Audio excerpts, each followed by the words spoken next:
How close can we get?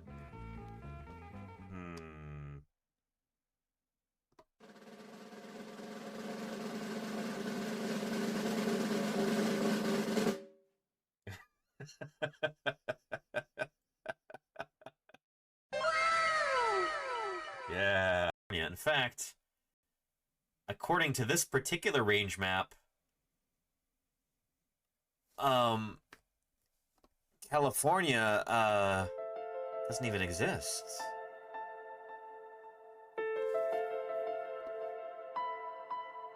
But how can that be? I'm here right now, aren't I? I mean,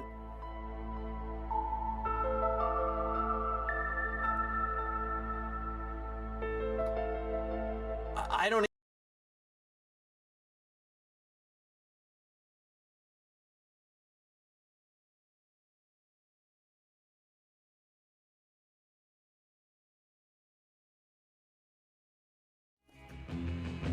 I'm just kidding. This isn't from the time of the dinosaurs, but this is from the last ice age. That's overburden. There. Oh, did we get that on camera? And let's see. Not the only one. Have I done any international digs? I've not yet, Data 500. Not yet. Problem is, they might not let them back in the country. To biologists and paleontologists, this creature was a very old and Wait, hang on a second. Biologists here, and this is what a paleontologist looks like? Really?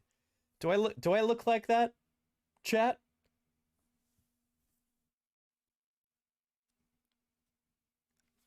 I don't know. Maybe I do. Anyway. You didn't want to say anything, Moosey Fate? Yeah.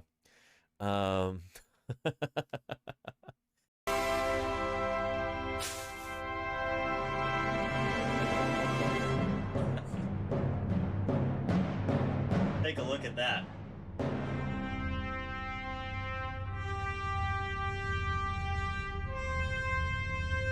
Here's a step-by-step guide to becoming a fossil. Step 1, die. Once you are... Yeah, not during my stream, please. Make sure you've lived a nice full life before you do that. I think they might be leaving right now. So we'll go rendezvous with them. Oh, well, well, well. Just looking for you. Are you holding up? Good. Yeah, excellent. We lost the gimbal. We lost the battery pack. Oh, wow. We're on fumes, but let's do it. Okay, okay. Bug house? Oh, yeah, absolutely. Let's go do it. Let's go see some inverts, shall we?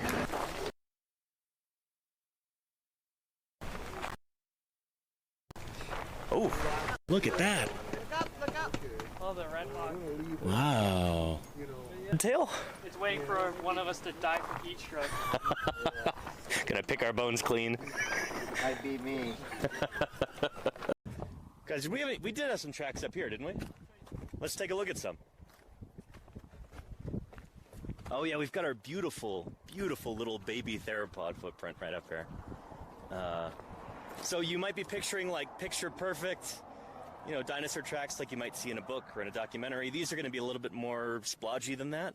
The lighting's pretty bad too, but here's a medium or small sized theropod dinosaur. There we go. Yeah. Toe. Very nice, right there. Just like that. I think this might be another one, but it's tentative. It does kind of look like that, yeah. Here. These are positive, so what you're seeing is like basically the mud that filled these tracks in.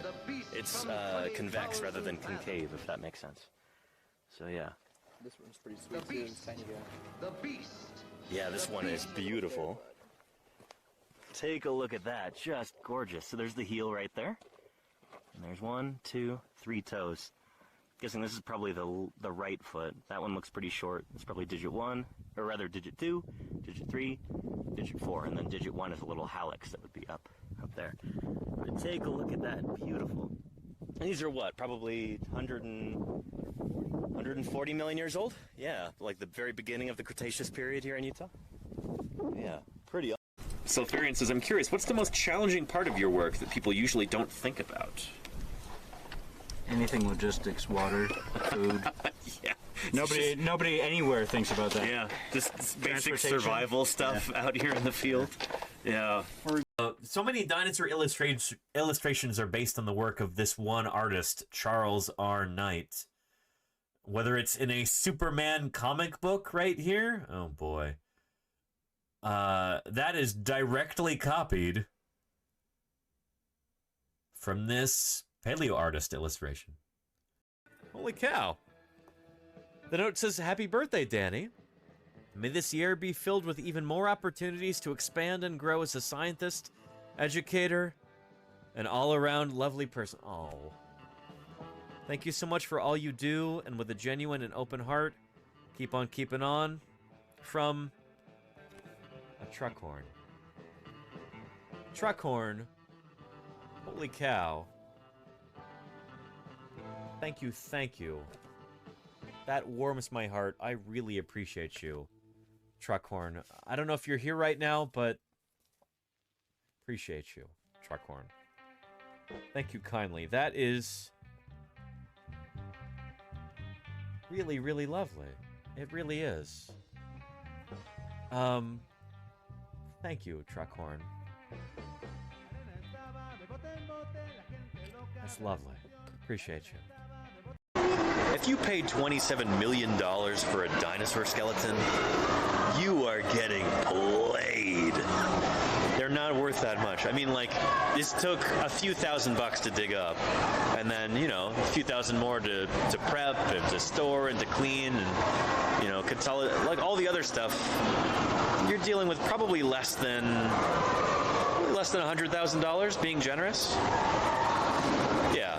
So if you had even $1 million, you could go out and find 5 T-Rexes like this and dig them up, put them on display, whatever you want. So if you buy a dinosaur like that, you are getting ripped off. Check out this turtle. The Hell Creek Formation is just chock full of turtles.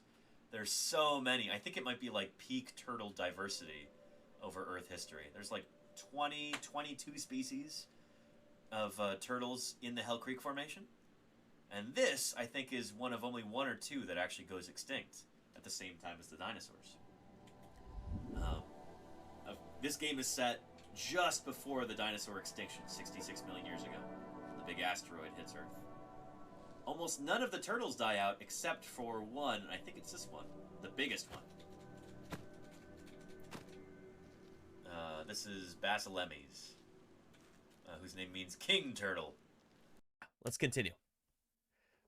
And it might take a minute until it goes, because YouTube is having some real trouble right now. So, yeah, we'll wait for it.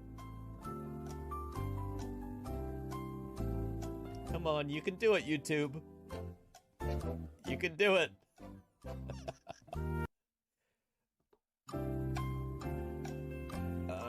Their sound still isn't working. Oh boy, come on, YouTube. If we're going to get a little more fancy, we could talk about 2 main types. Now, I like to think of stegosaurs as being kind of sprightly, graceful animals. You know? Almost kind of obnoxious with how showy they were. You look at those dorsal plates on the back. These enormous osteoderms that these animals evolved. Would have been even longer in life, covered by a keratinous sheath, probably really brightly colored, I would imagine. You're not going to go through the trouble of evolving enormous osteoderms like that for display without having them be brightly colored, in my opinion. So, yeah, it's probably a really garish, almost obnoxious animal. Have awakened in the future. Moon pie. What a time to be alive. Yeah, Moo Pie. Yeah.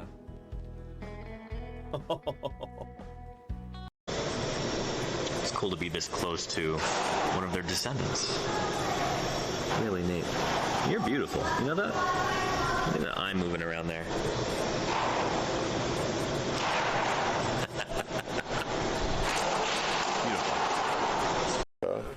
But there's fine serrations on that cariner right there.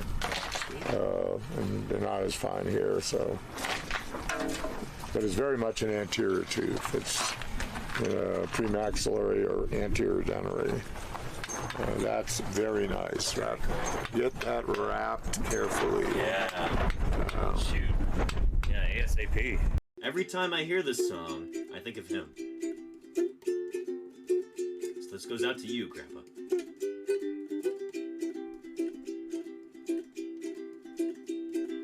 Mele Maka is the thing to say on this bright Hawaiian Christmas day. That's the island greeting that we send to you from the land where palm trees sway.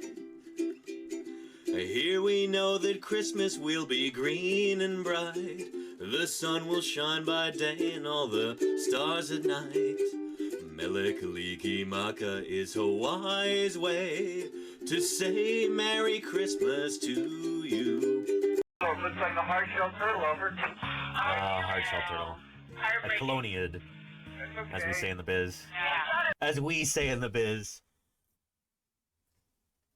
Chat. I'm becoming a turtle person. And shade tarps, worth the effort or no? As Bob famously said, and I do completely agree, it's like even a fool deserves to be comfortable. And, you know, I can proudly say I got the Royal Ontario Museum using shade tarps because they, you know, there was a mindset before in some of the Canadian crews like, did you ever see the Sternbergs using shade tarps? I was like, well, they probably, you know, defecated under a tree. So, you know, we don't do that either. So. Fair, yeah.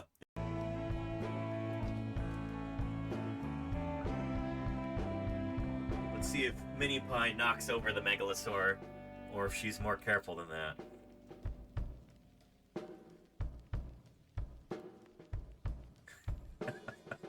I think it's just by sheer luck she hasn't knocked it over yet.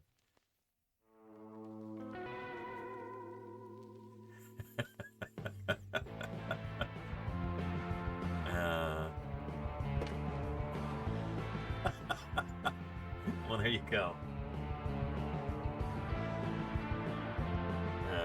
Mini Pie's not the most careful of cats. She's really not.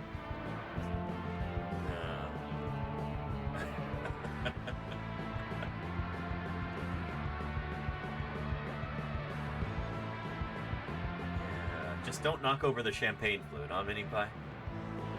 She's like, oh, you're giving me ideas. Gotta get rid of that winter coat. Oh, hey, you watch yourself. I know you're the landlord, but I know my rights. I know my rights. We want to go look at the fossils. Yeah, should we take a look at your fish? Yeah. Look at that. Oh, very nice. Uncovered a little bit more of it. And is this the tail on the end? We aren't sure which end is which, but it does start right there. Nice. And then it comes all the way out here, so the scales exposed right here is when I realized that I had something. So Andrew went in and sawed, but this layer is kind of flaky and weird, so we had to solidify it with some more glue, and we're waiting for it to dry, and then we're gonna go back in and very nice. Hopefully pull it out. So what did that feel like to, you know, find a 200 million year old fish? It felt amazing. Makes the whole trip worth it for sure. Pretty darn cool. Yeah. And there's a decent chance this is going to be a new species too. I mean, like, this could be brand new to science. Exactly. Dream right there. Right? It's probably arc of the dinosaur taxonomy universe is long, but it bends toward consolidation. So quickly on its feet, it's like pieces of a puzzle, but I love to try and solve. So much fun to think about how a species has evolved, and all the kids who want to see them lining up at our museum. I am a paleontologist, that's That's who I am, that's who I am, that's who I am. I am who paleontologist. That's who I am, that's who I am, that's who I am. That's who I am, that's who I am, that's who I am. That's who I am, that's who I am, that's who I am. Wait, who are you? Oh, okay. and then it's what is it, Katy Perry? Yes, we're sending you to Hollywood. And Luke Bryan, yes. And then Lionel Richie, yes. You're gone. So it goes, should all the lyrics be forgot, and I didn't look them up? Should all the lyrics be forgot, and Happy New Year? Should all the lyrics be forgot? I didn't look them up, but maybe next year I will, but I guess we'll see. Should that's like worldview on a foundation of sand, you know? Like, if all of your faith is tied to this idea that the Earth is less than 10,000 years old, you're setting yourself up for failure, because we know for a fact that is not the case. So, yeah, it's a losing proposition. Like, don't sabotage yourself like that. Oh boy. Anyhow, yeah. And, Waffle House is the stuff on the wall. And is that dotted bit an impression of the skin? It is, Moonrise Rabbit. Thank you. I almost forgot. This is an impression of the skin right here. This kind of pebbly texture like this. That is duck-billed dinosaur skin. Pretty neat. These guys must have had such tough skin in order to have it be preserved like this. We're not talking about like kind of leathery skin like on an elephant. We're talking about like pebbly, almost like on a Komodo dragon, but much, much bigger. You know, tough skin. Tough enough that when most of this animal rotted away, bits of the skin were still there and got buried in the sand along with the bones. So, pretty darn cool, right? Yeah. Edmontosaurus. Check that out. Holy cow. It's so big it like doesn't even fit in the frame. Look at that right there. Look at that. Truly impressive, if you ask me. I think that is pretty darn cool. Look at it. And let's put the lower jaw on too. People talk about like, oh, what does life mean? You know, what is my purpose? Where did we come from? Well, the thing is, paleontology tells us where we came from. If people want to ask that question, then I hope that they'd be willing to, you know, look at the facts about that. Look at the evidence. Look at the fossils that actually teach us about that, you know? So I don't know. That's kind of a rambling answer. Hopefully that gives you something to work with. I don't know. That's the sort of thing that gets me up in the morning, you know? Paleontology gives us context, gives us perspective that we wouldn't otherwise have. That's pretty cool. That's one of the things that makes us human, that we can not only ask, where did we come from? How did everything here come to be? We can actually find the answers. Pretend like I'm ignoring her, and she'll jump right up on my lap. Watch. See? Oh, moon pie. Yeah.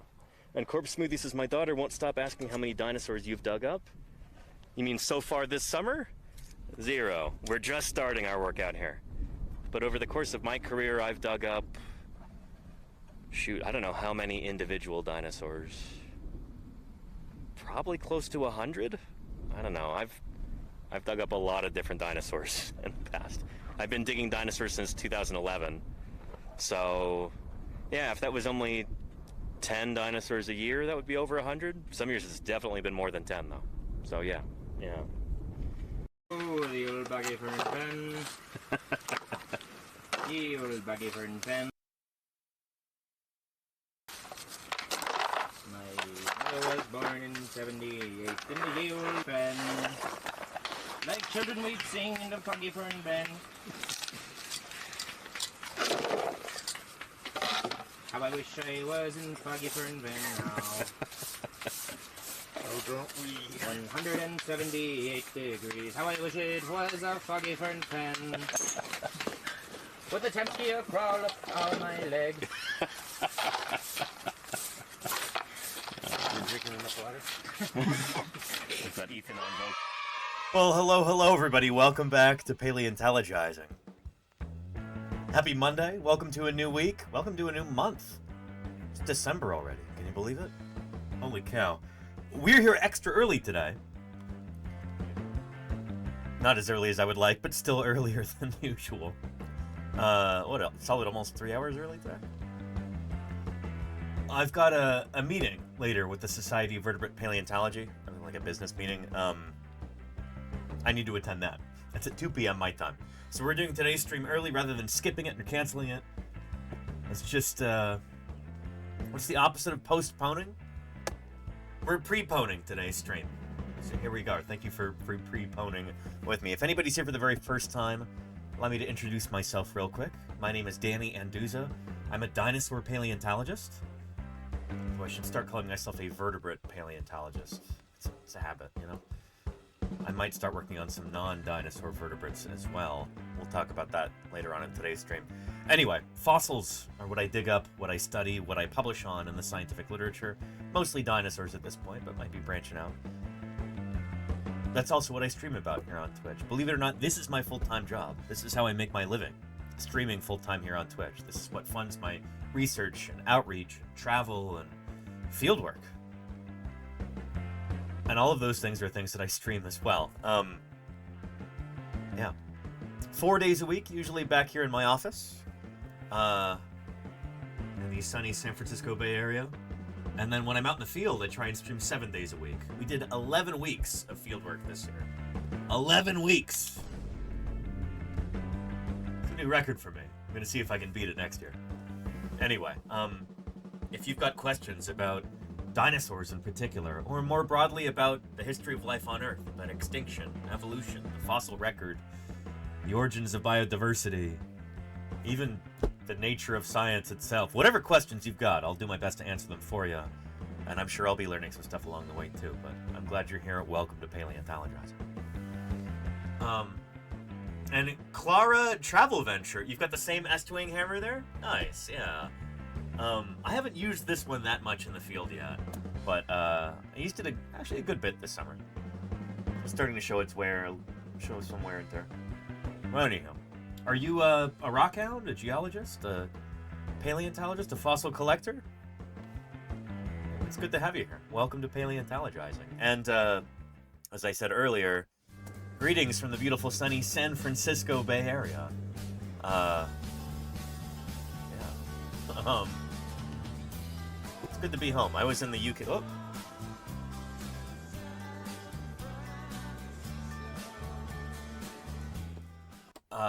I was in the UK for 2 weeks recently, at the beginning, or I don't know, middle of November, essentially. I'm back, attending the big Society of Vertebrate Paleontology meeting. Exciting things are resulting from that trip, and I'm eager to share them with you when they start to materialize a little bit more. The wingspan of this flying monster would have been about 15.5 meters. You know, Monster Tone Rebellion, but 15 months is quite the wingspan there. Thank you for that ongoing support. And it is an Abelosaurid skull. I don't know why our TTS isn't working. Apologies, this is a Stream Elements problem. But yeah, this is Majungasaurus right here. 3D printed, life size. I'm looking forward to seeing the real one in February. Can anybody tell me, take a guess, where is the real Majungasaurus skull? In which museum? Anybody have any ideas? last year when I was presenting on my Twitch outreach at SVP, several people saw it on my poster and walked up and they're like, "That's from our museum." Yeah. And this is a felid right here, Tommy Plodicus. This is Mini Pie, one of my landlords. You know Mini Pie. Madagascar. It is from Madagascar. It's not in South Dakota, H. Sweet. Here. I bet you if we look up the Wikipedia article for Majungasaurus, it might be one of the, like, key images there. Let's try that out. Let's test that hypothesis.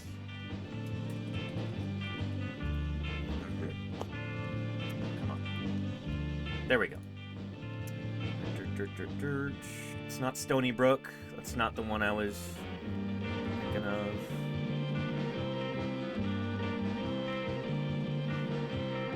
Interesting. This is FMNH, which is the Field Museum. But that's a cast. This is not the original. So far as I know, the original is at the Denver Museum of Nature and Science.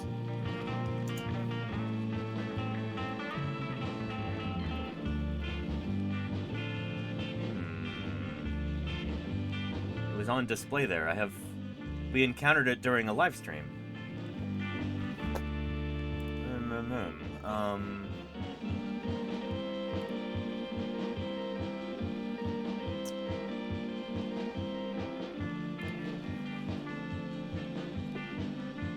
we go. Denver Museum. Let's find our Majungasaurus skull. I want to say it was toward the end, or was that it right there?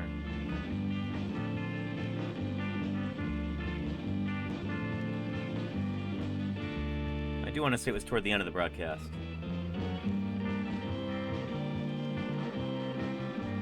There are a bunch of Malagasy fossils, Madagascar fossils. Right about...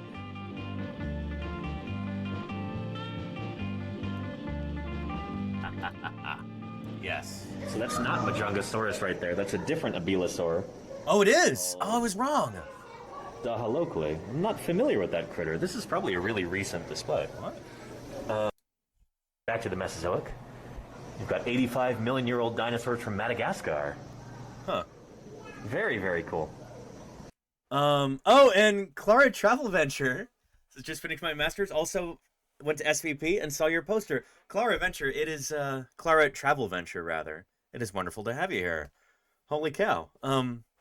Welcome to Paleontologizing. Welcome, fellow SVP member. I hope you're having an excellent day. It's good to see you. Good stuff. So cool streaming paleo. Thank you, Clara Travel Venture. Here, I'll play you a quick little trailer. You can get a sense for what we do around here. Like a minute long. Here we are. My name is Danny Anduza. I'm a dinosaur paleontologist, and this is Paleontologizing.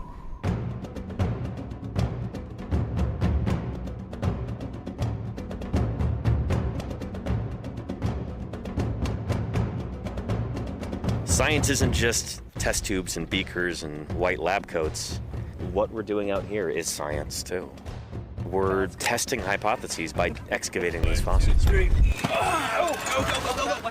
Join me for museum tours, interviews with other paleontologists, audience Q&A, 3D printing. It's pretty big. Who thought this was a good idea? And of course, live dinosaur digs. A limb bone from a new duck-billed dinosaur. I invite you to tune in and experience the adventure of fossil science. There you go. Good to have you here. Mini Pie, my goodness. She's just going ham this morning. I don't normally stream at this time, Clara, just to let you know. Apologies. I normally stream I start about 3 hours later than this.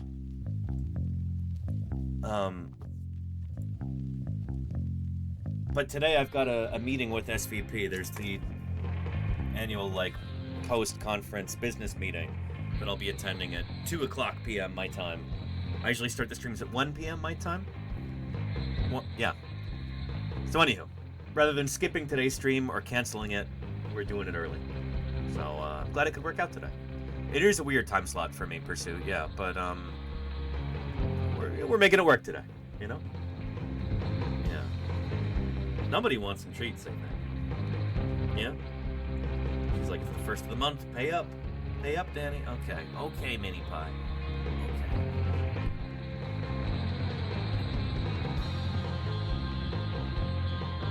Where did those go?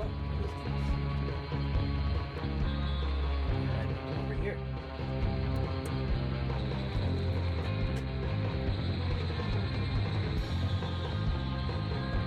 Oh, good stuff.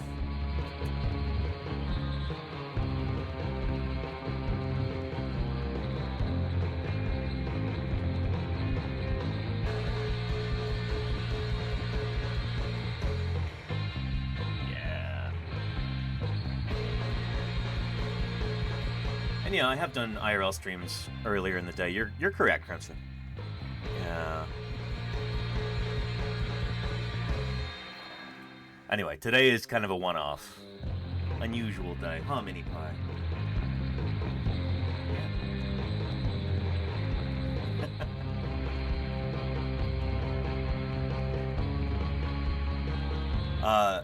So yeah, kind of a loosey-goosey stream today. We'll be maybe covering a little bit of fossil news. We'll do some metazoa. I gotta post to Blue Sky.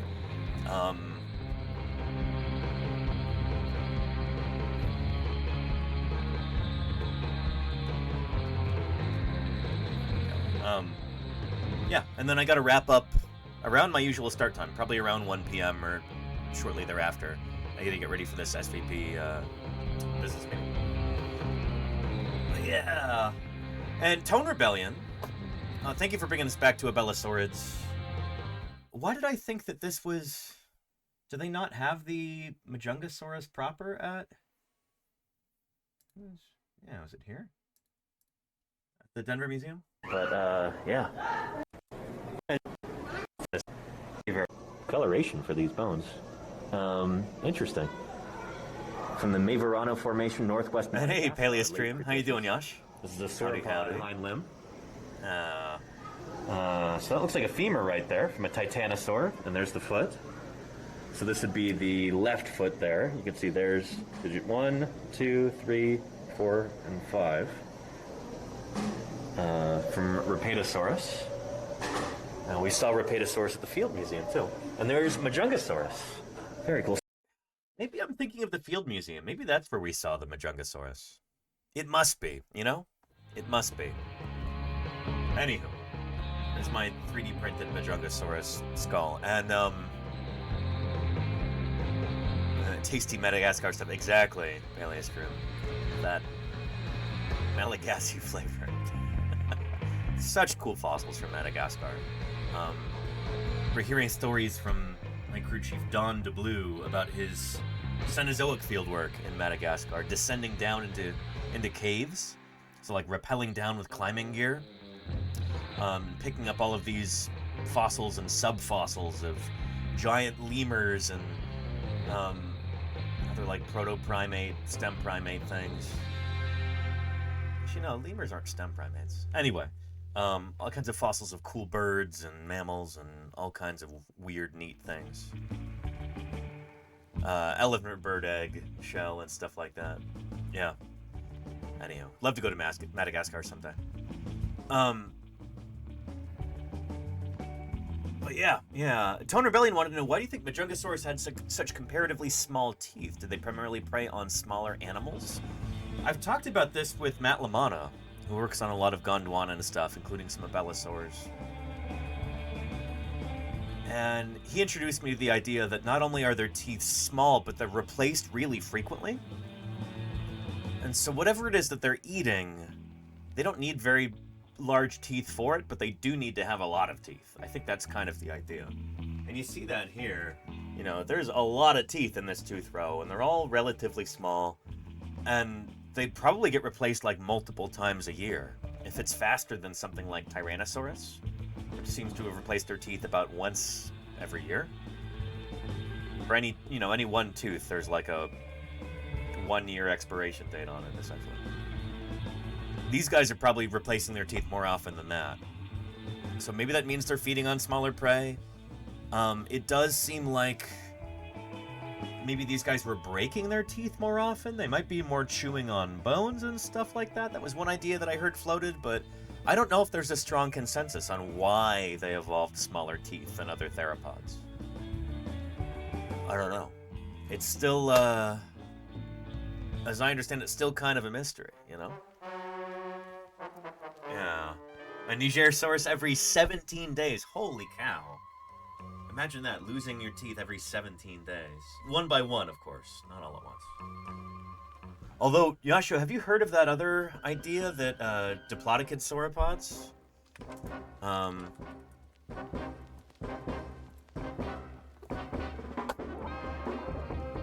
That since they... Sometimes their teeth are found just like in a big clump? Like articulated, essentially? Loose. Apart from the rest of the animal. It's like, what in the world is going on there? You find no other part of the diplodocid but just the teeth. There's some interesting stuff in the works toward that. Excellent. Okay, yeah. Maybe they shed them all at once? Maybe there's some sort of structure holding them together or something like that? Bizarre. But yeah, it's really weird, really strange. Yeah. And Dr. Irrefutable says, how high is the energy/nutrition cost for regrowing these teeth? What's the energy cost trade-off of this? Well, that's the thing, is that dinosaurs tend to go for quantity in teeth over quality, unlike mammals, who put a lot of investment into their teeth, all kinds of crazy cusps and enamel and just different reinforcing structures and things like that. Dinosaurs are like, no, just give me lots of teeth and we'll just replace them all the time. And we'll replace them for our entire lives. Unlike mammals who get 2 sets during their lifetime, for most mammals anyway. And then they're done. You know, it's over. Your card gets punched after that as a mammal, you know? Like, oh, went through all my teeth. Time to die, and they just do, you know? But yeah.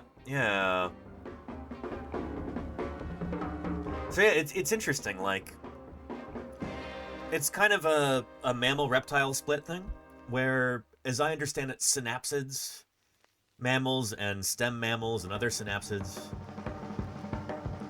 they tend to go toward heterodonty, having different kinds of teeth, specializations in their teeth. They're all about teeth. And dinosaurs and other sauropsids, reptiles, they're like, we'll have teeth most of the time, I guess, but let's just churn through them, you know? Disposable teeth. There are definitely some interesting trade-offs there. Like with mammals, you can have close, fine-scale occlusion, but you can't have that if you're missing a bunch of teeth.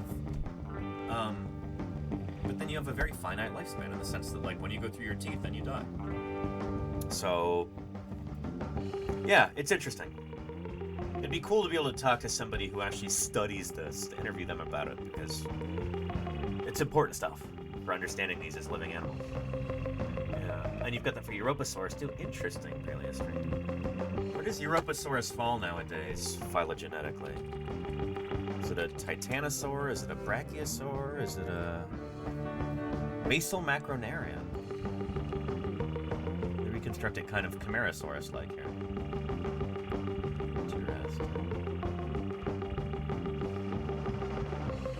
Huh. Cool. Where exactly is a little hard to tell, yeah.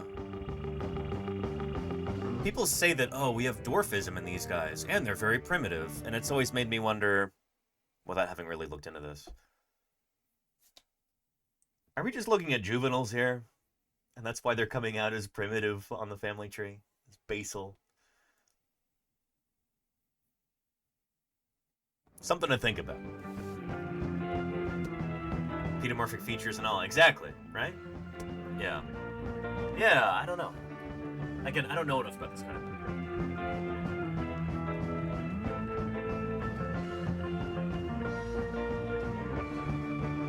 Ontogeny. have histology. Oh, excellent. Okay, Paleostream, cool. I think I remember Oliver Wings talking about this at one point when I was in the field with him, like 2014 or so. 'Cause I think he did a lot of work on Europasaurus. Yeah.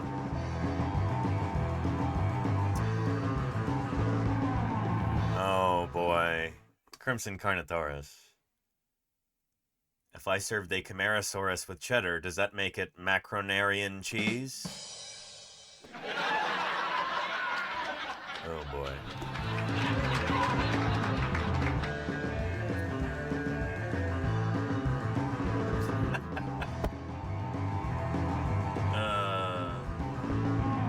You wrote the graphic novel on Europasaurus. Oh, very cool, Paleostream. Let me look this up.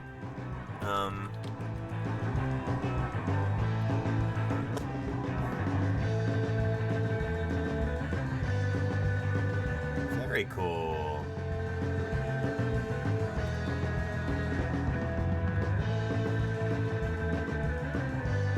Can we get this in English? Yeah, there we go. Oliver Wings and Joshua. With massive jaws filled with razor-sharp teeth, Well, Tyrannosaurus rex was a terrifying sight. I don't know about razor sharp. Tyrannosaur teeth are not razor sharp. Do people know what razors are?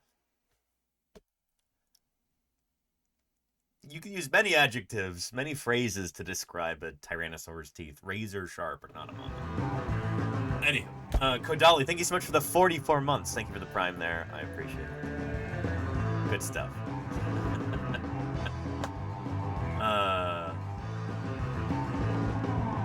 Anyway, this is really cool. You're getting some good praise here, Josh. I was very taken with Knupe's style. His illustrations resemble oil paintings named for atmosphere rather than photorealism.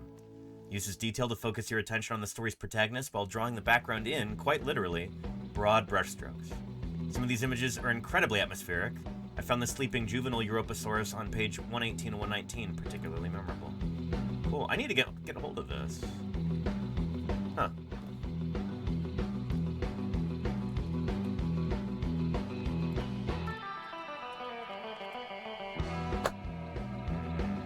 German edition. I don't want to buy it from Amazon. I'll see if I can get it at my local bookseller. I always hate it when I have to order books from Amazon because it just feels dirty doing that, knowing that there's like independent booksellers who could use my money a heck of a lot more than Amazon could. And also, nearly every time in the past few years I've ordered a book from Amazon, and it's been maybe 5 times total, every single time it seems the book arrives damaged, or like the front cover is partially torn, or like the pages are crumpled, or there's like some weird gunk just like slathered on the front of the, you know, like almost like a piece of chewing gum you've had on your underside of your shoe for a week. It's like stuck to the front cover. Like, Amazon's just not good at books. They're terrible at it recently. Anywho. But that's really cool, Paleostream. I'm gonna put this on my list, make sure I get hold of that, because that's good stuff.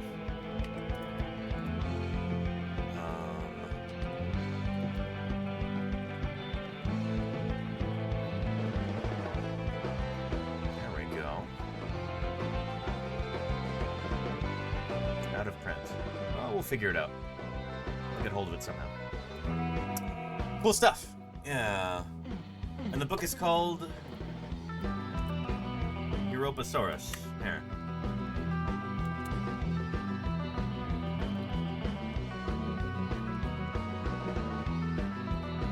Yeah.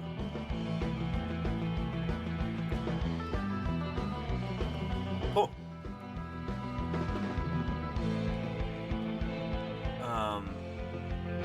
Awesome. Yeah, thank you, Josh. We'll,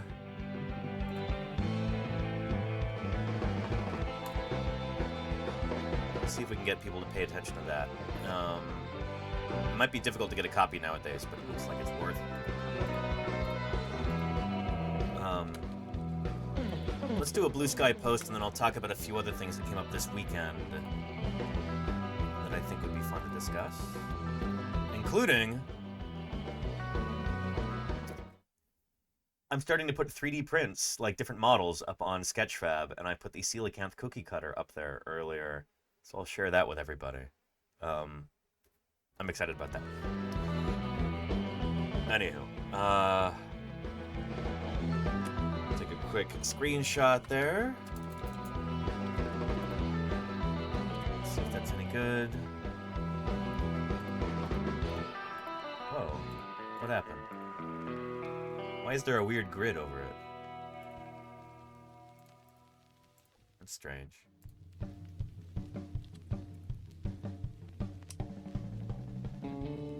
What did I do here? How do we turn this off? I must have pressed a hotkey or something without realizing it. Grid lines. No grid lines. Okay.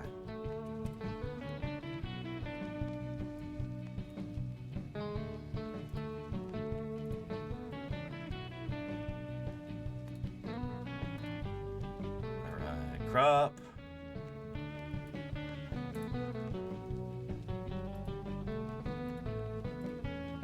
Save as. Let's post it.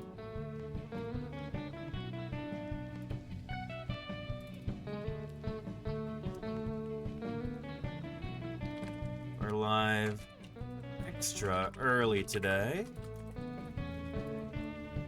on a kind of an SVP leadership meeting I shouldn't miss this afternoon.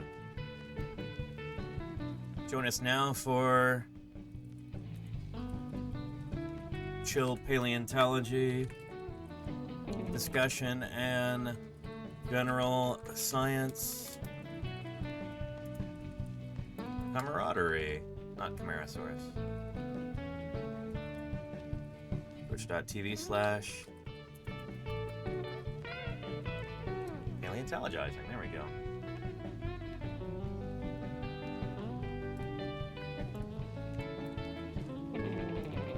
Alt text is Twitch screenshot of me in my office with 3D printed Majungasaurus and Deinonychus skulls in the background with various other paleo stuff. There we go. I don't put too much effort into this. Paleontologizing post. There we go. Excellent. Yeah, and it is cool, Crimson. Yeah, that insular dwarfism in big herbivores. It's just a thing that's evolved convergently multiple times. Which is neat. Yeah. But yeah, cookie cutter. Yeah, Paleostream, let me show you. Here. So I posted this to Blue Sky, what was it, yesterday? There we go. People have been asking me to put some of my different sculpts and other projects and stuff like that up for download. And I figured, why not? I might as well do that. And I'll put them up for free. It's not like I need... I don't know. I don't like paywalling things if I can help it. But here is my coelacanth cookie cutter that I put together last year. Or the year before? It was last year. It's a pretty crude model. I just whipped this thing together really quickly. But it works. So if you want coelacanth-shaped cookies, this is the way to get them. So you can download it here on Sketchfab. Here is a link right there. And so far it's the only thing on my page, but I'll put some other stuff up there soon. And it should all be free. But yeah, I'm excited about that. People are already pretty happy about it, which is neat. And Niffler, holy cow, thank you for the 28 months of support. I really appreciate that. Sorry the TTS isn't working. That's a Stream Elements issue. Not my fault, but I'm still sorry. Another month, more fantastic information. You got home from the UK. No, I didn't make it to Wales. No, didn't even make it to the north, but yeah. Share your joy of what you had experienced. I'll never get tired of getting so much paleontology content and up-to-date opinions and information so freely and enthusiastically given. Oh, I appreciate you putting up with my informal style here. I so wish some of my education had been delivered by people as passionate about their subjects as you are, Danny. I would have been so much more engaged in school. Thank you so much. Thank you, Neffler. Holy cow. I appreciate your kind words and your continued support.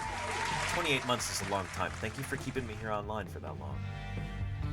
Again, I'm incredibly privileged to be able to do science outreach like this full time, and it's thanks to folks like you that that's possible. Thank you for your support.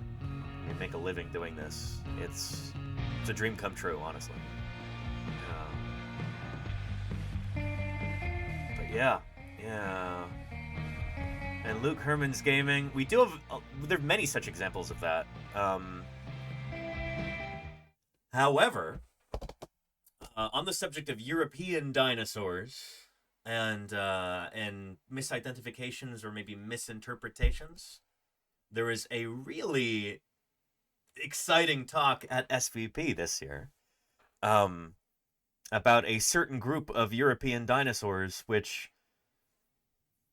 upon further investigation, are not what they seem. Either today or tomorrow, I'm going to be sending an email to follow up with the presenter of that talk, and we'll see if we can do a special interview once that paper is published. It should be toward the end of the month, I've been told, and so that's going to be pretty exciting. Really looking forward to that. And I think you're gonna. I think you're gonna like this presenter a lot, Chad. So yeah, it's in the abstract volume for SVP, but I still feel myself. I'm trying to be a little bit cagey about it. I want to be careful. I want to tantalize, but I don't want to give you any spoilers. But yeah, and yeah, Josh says waiting on the paper with bated breath. Holy cow, it's gonna be cool. And again, I'm looking forward to interviewing the lead author on that paper about this. Yeah, a little Christmas gift, hopefully. Yeah, I'm looking forward to it. It's gonna be good. So stay tuned for that. I gotta send out an email about that soon, and then we'll figure out timing and everything. But yeah. And Luke Herman's Gaming, we've got many such examples of different dinosaurs in particular. I'm sure there's a lot of examples within Mammalia too. But dinosaurs being named as new genera or species when they turn out it's just a juvenile.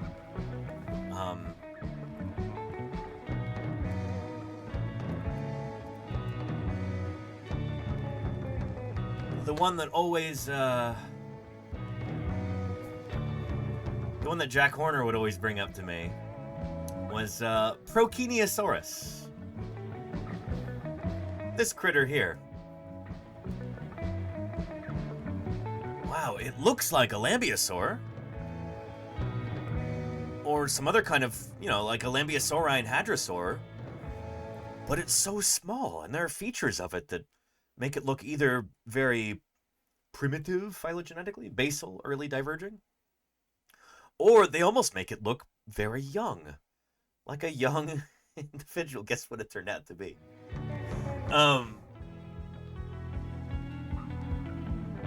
Yeah, it's a juvenile. The sign says right here at AMNH, either Lambeosaurus or Corythosaurus. So Procheniosaurus is what it was called. Procheniosaurus. So there's lots of examples of this happening throughout the history of dinosaur paleontology. I'm sure there's probably many more examples throughout mammal paleontology too, but I'm not really privy to those. I'm mostly a dinosaur guy. So yeah.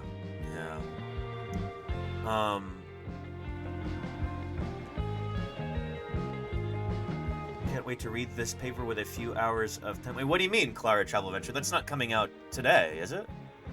Is that what you mean? Because if it is, I may have... Don't tell me I've already missed my chance.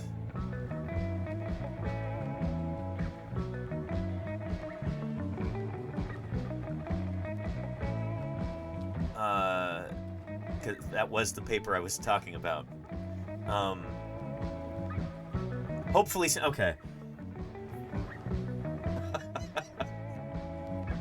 Yeah.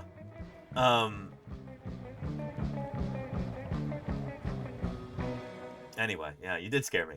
You're right, Claire. If you're feeling a bit cheated, try And Tone Rebellion, thank you for the 100 bits there. Really appreciate that. Yeah. And yeah, that is true, Tone Rebellion. It does seem that Nanotyrannus probably is a distinct genus. I would not be shocked or devastated if it turns out there's something weird going on there and it is just a different ontogenetic stage of T-Rex, but right now the preponderance of the evidence seems to show, yeah, it's legit. Distinct genus. Valid. So yeah. It's funny because for the past 10 years, longer, I've been very much on the ontogeny train. Be like, well, dinosaur diversity is probably overstated in a lot of formations. A lot of these things are probably just different ontogenetic stages or stratigraphic variants. You know, these are animals evolving over time. Of course they're going to look different. You find them at different stratigraphic horizons. It doesn't reflect cladogenesis, but I'm going to reconsider some of these viewpoints now in the light of Nanotyrannus.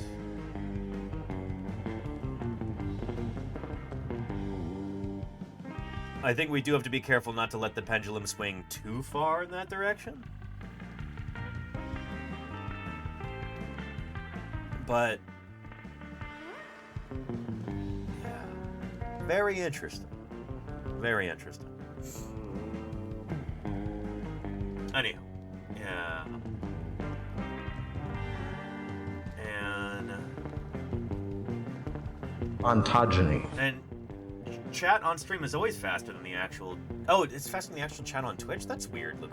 That is backwards, you're right. Huh. Anywho. Yeah. Maybe you didn't see. Hey, I was shoveling coal into the boiler. I was up there at the front collecting the specimens, you know? Museum of the Rockies. Anyhow, I said today would be a really casual stream. Here we are, being pretty casual, right? I should show you what's on the 3D printer right now before I forget, before it finishes up. I have been printing more. Well, I finally think I figured out how to print a fine detail, life-sized leatherback turtle hatchling. And it involved cutting it up into 4 pieces. As we continue on with leatherback turtle stuff over the course of 2026, I want to have some little tokens that I can bring with me as I travel, do some of these special streams, and then give them as gifts to people that we stream with. Leatherback turtle conservation workers and researchers and outreach people. I can be like, hey, please take this as a token of our appreciation here at Paleontologizing. Let me show you. So this isn't going to look pretty yet because it's unpainted. It's covered with smoothing putty and stuff. But here we go.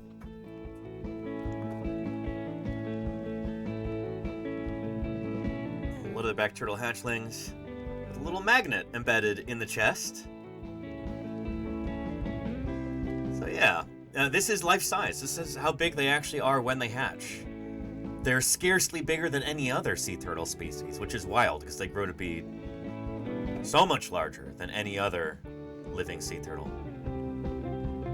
So, yeah. So I'm working on printing a bunch of these, and then I'll see if I can kind of finish them in a big batch. So there's another one printing right there. But it's going to be really cool. And,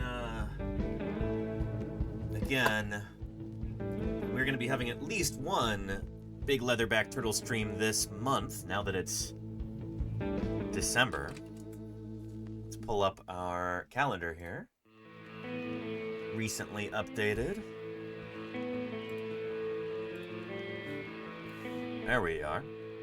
So yeah, the 29th, I'm going to be interviewing Scott Benson, who is a very well-known researcher on leatherback turtles. Until recently, he worked at NOAA, the National Oceanic and Atmospheric Association.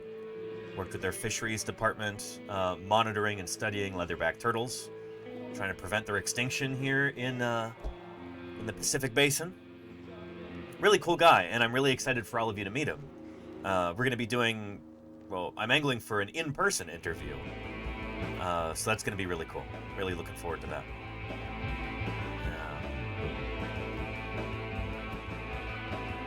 So yeah. And then we've got other stuff going on in December as well. I managed to put this on the calendar early before I forgot.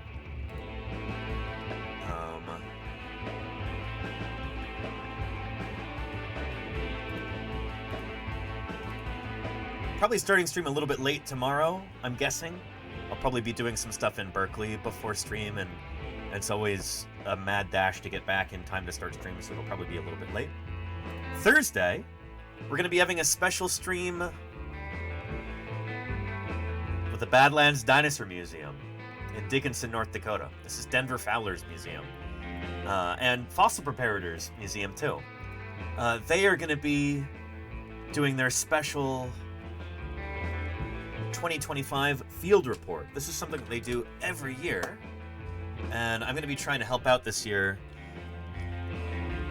Help out with viewership a little bit, tell more folks about it, get a few more eyeballs there on it, and we're going to figure out exactly how to do that. Their previous field reports have been very cool.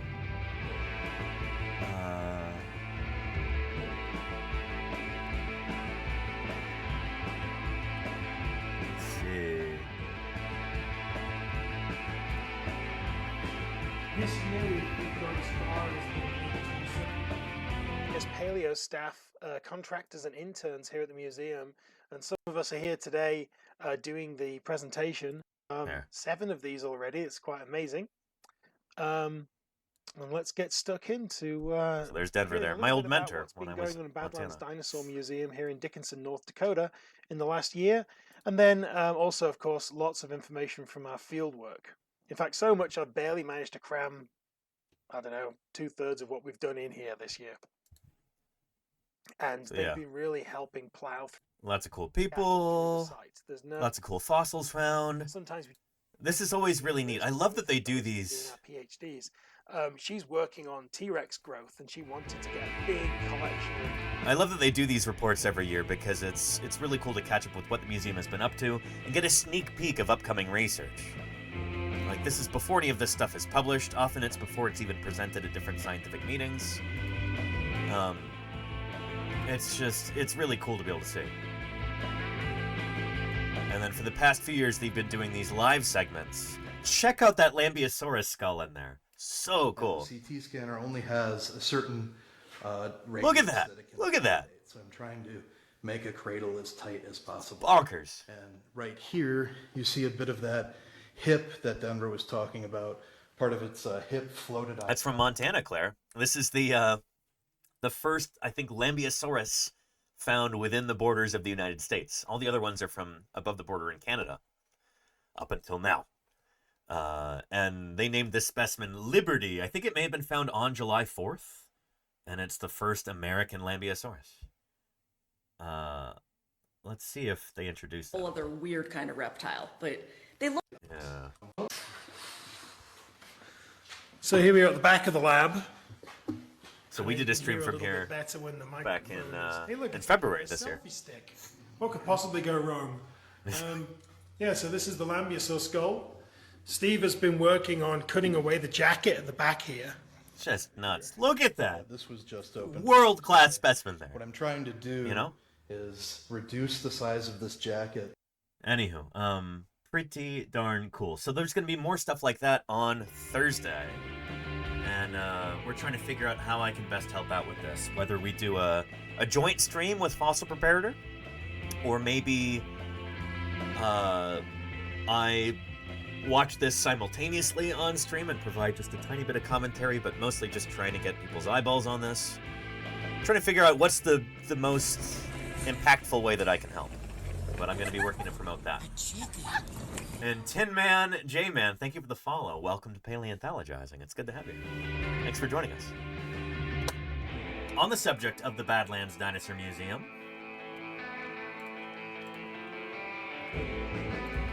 we also have this. I did some holiday shopping earlier. Where was that? Haha. Yes. So they have exclusive merchandise that you can get from the museum. Really cool stuff, including that Lambeosaurus skull. You can get that as a 3D printed magnet right there. I got one of those, and I got one of these. This is the Daspletosaurus horneri sculpt. You cannot get these anywhere else in the world. These are exclusive, and the proceeds go toward the paleontology department at the Badlands Dinosaur Museum. So your purchase directly supports the fossil science work of this institution. Cool stuff. Here is the link to the shop there. Good stuff. So take a look. If you're trying to do some holiday shopping, if there's anybody in your life who appreciates dinosaurs, or pterosaurs, or science in general, this is a great place to start. I really like the shirts that I got from them. I have one of these and one of these. I'll probably wear one of these on Thursday for that stream. We'll see. But yeah, good stuff. Yeah, Daspletosaurus and Lambeosaurus frigidix. Yes, indeed, Crimson. Good stuff. They're maybe a little on the pricey side, but not only are you getting something that is unique, you can't get it anywhere else. Each one of these is 3D printed. These are not like molded and cast. It's like each one is printed with love on the same museum printers that they print some of the specimen replicas with. Yeah, and they're handmade right there in the USA. Pretty neat. And of course, you're supporting the museum. Your purchase goes directly toward funding future research, preparation, fieldwork, and outreach that the Badlands Dinosaur Museum does. So again, here is a link right there. They've got all kinds of good stuff there in their shop. So yeah, Ortha definitely says pursue. Yeah, and if you want to include a note, say, hey, Danny Anduza from Paleontologizing sent me. I'm sure they'll be tickled to hear that. Yeah, it'd be really cool. Actually, it would be really cool if, I don't know, if Denver mentioned that. If he gets enough messages like that, maybe he'll say something during the live stream on Thursday. We'll see. Yeah. Anyway.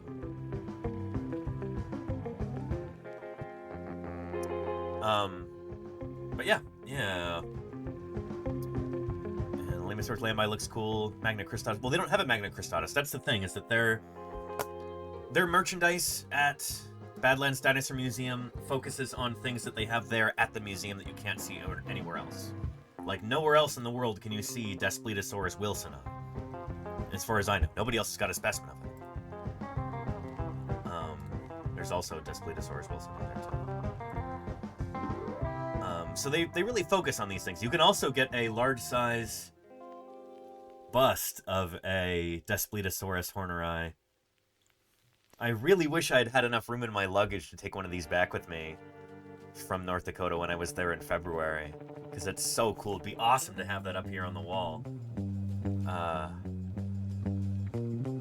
Yeah. They had a few factory seconds, ones where the 3D print failed because of a power outage or something like that. And I really wanted to buy one of those at discounted price. Take it home and fix it up and paint it, but didn't have the space in my luggage. Anyway, I gotta talk to Denver and Steve and those folks and see if it might make sense for me to fly out there to North Dakota at sometime early in 2026 to do some more live streaming. We'll see.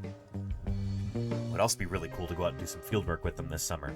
But these are all, you know, things we can discuss later. Yeah. Anyway, later on in December, we've got our science collaboration stream with Nerduino and Science Streams and Volcano Doc and etc. Excited about that. Some more details later on that. And we've got Fish Myths, Leatherback Turtle stuff, New Year's stream, and I'll be filling out the calendar with other things as well. But I've already started to put together our calendar for January, and for February, and for March. So our first quarter of 2026 already, I'm not going to say scheduled, but we're starting to put a few things on the calendar. But holy cow, will this be filling up fast with all kinds of exciting stuff. Interviews, museum visits, potentially fieldwork streams. I can't wait. 2026. Oh man, it's gonna be good. We'll talk about that later this month too. But yeah. Anyhow. And Top Trike went there with clothes. I actually didn't bring enough clothes when I went there. I didn't bring like a heavy winter jacket or anything. So I was like, my fingers and ears and were like at slight risk of frostbite because I was there during a blizzard. My plane actually got diverted to a different city on the way, and I had to find my way from Bismarck, North Dakota to Dickinson, North Dakota in the middle of a snowstorm. It's like 100 miles. It was a whole odyssey. It was a whole thing. I'm gonna bring warmer clothes the next time I go, including there.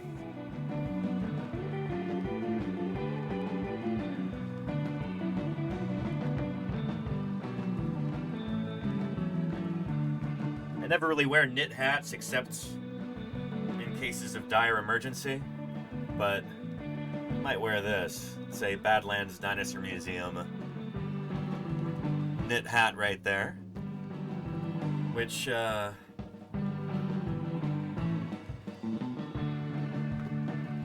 you can get for yourself or a loved one off their website. It's good quality. Yeah. And you could put it over your ears so they don't get frostbitten in a blizzard. Good stuff. Yeah. Anyhow. Yeah.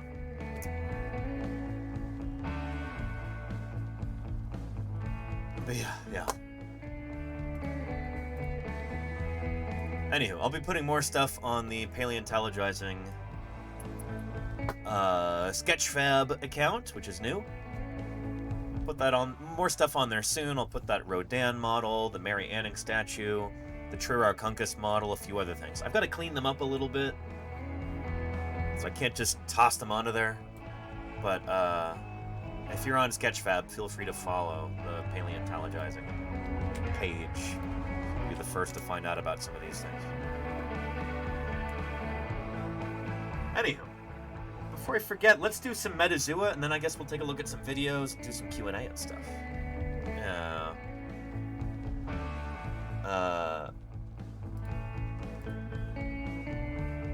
Metazoa. Oh, before I do that, hang on. Getting ahead of myself. Let me show you something else really, really cool. From this weekend. So some of you might be aware that there was a disaster in Hong Kong recently. Really bad, like apartment building fire. There's a lot of people who are either dead or still missing after this. And to help out, Natalia Jagielska, paleontologist from Poland, and as I like to say, one of our greatest living paleo artists. Here we go. Posted about this earlier. She started this, Doodles for Hong Kong, in response to the tragic Taipo fire, doing charity commissions. Anyone who puts over 25 pounds or 250 Hong Kong dollars into Feeding Hong Kong or the Hong Kong SPCA can request a colored doodle of any prehistoric animal. And I said, yes, please. And so I asked Natalia to do a Trirarchuncus.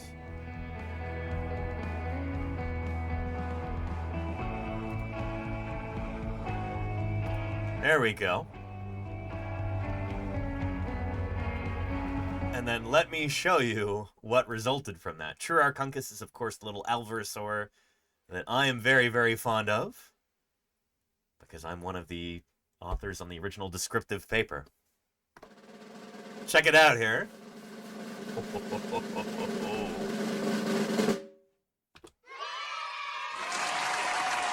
Look at that.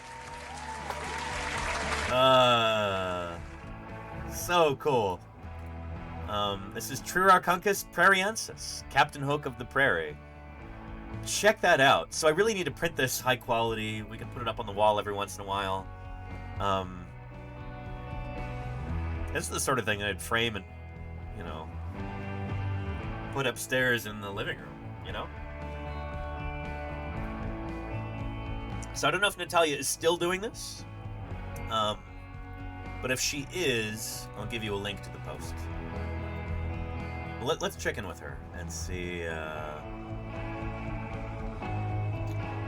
Let's see.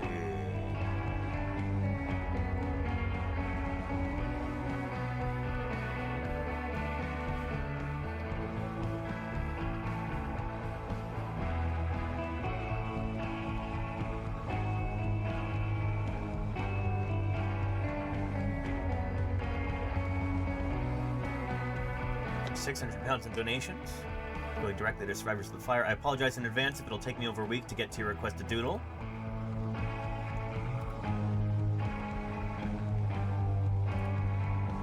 So I think it might still be going.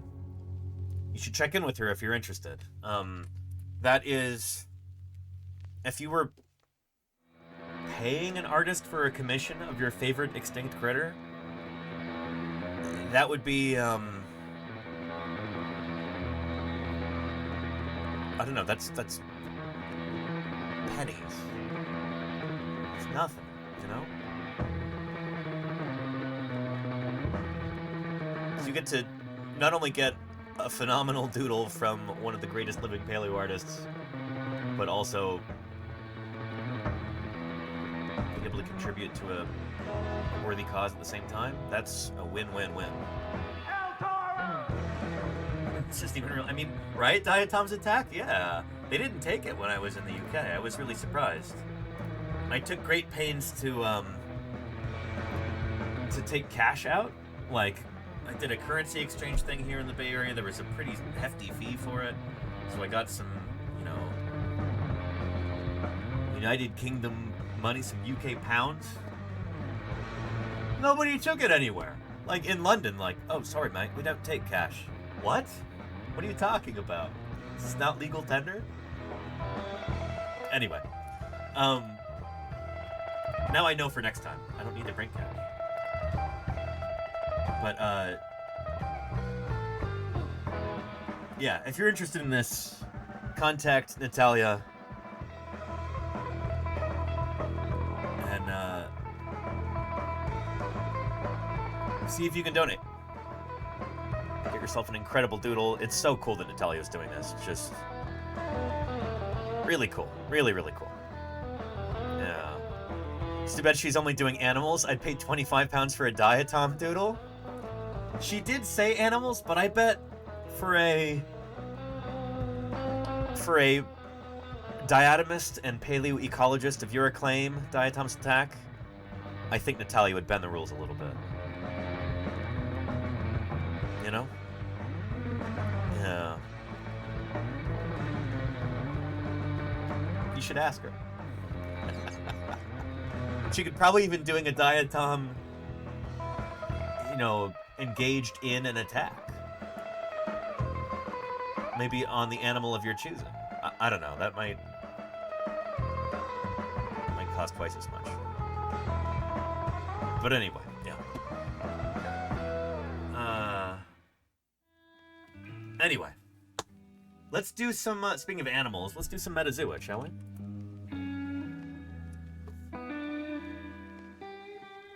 Those of you, well, some of you are probably here for the first time. This is an online guessing game that we try and play whenever we remember. There's a new one every day.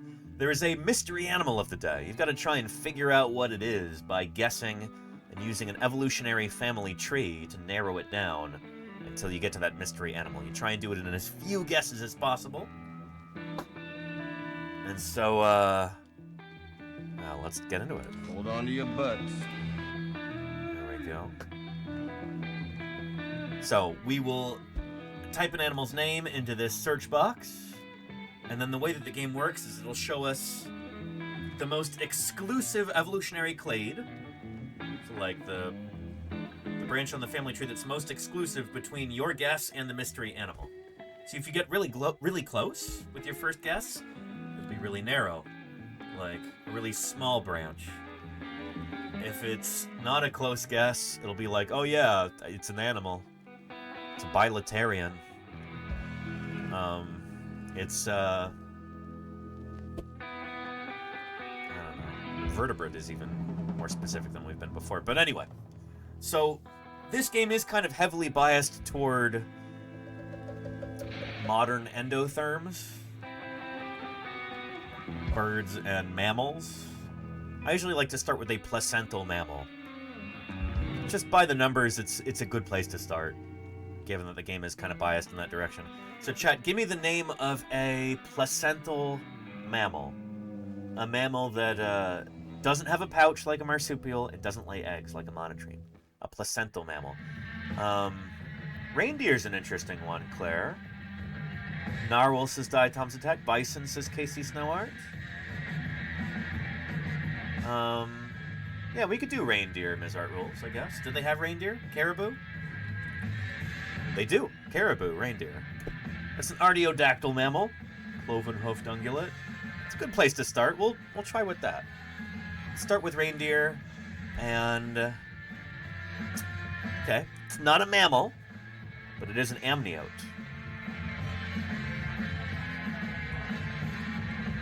So that tells us more than you would guess, actually. So... we guessed... reindeer.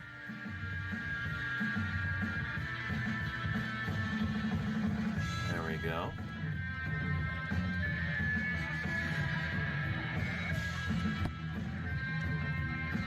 And this wasn't it. It's not a reindeer. Metazoa says, nope, not a reindeer. Best I can do for you is, it's amniota. It's an amniote, but it's not a reindeer. Okay. Let's jump up from reindeer to amniotes. Amniotes are the reptiles and the mammals. Their forces combined, they are amniota, the amniotes. So this is basically all of the tetrapods except for amphibians who are over here. This is amniotes. So we guessed reindeer, which is a kind of mammal. But Metazoa doesn't say mammals. No, it says amniotes, which tells us that our critter can't be a mammal. It has to be on the other branch of amniota. It's got to be a sauropsid, aka reptile. So this is all of the reptiles. Lizards and snakes, turtles and crocs and birds. What? Yeah, birds. What? Birds are a kind of reptile. Birds are descended from dinosaurs, as most of you, hopefully all of you know already. But, yeah. There's a lot of species, 21,000 species. The sauropsid branch is actually far more speciose than the synapsid branch. Got about 5,000 mammal species, 21,000 species of reptile, including How many species of birds? Over 9,000! Yep. Over 10,000, according to this tree. Oh, yeah. And Apellis says, good evening. First time actually catching the stream. Got here by some folks I met through AOE2. AOE2.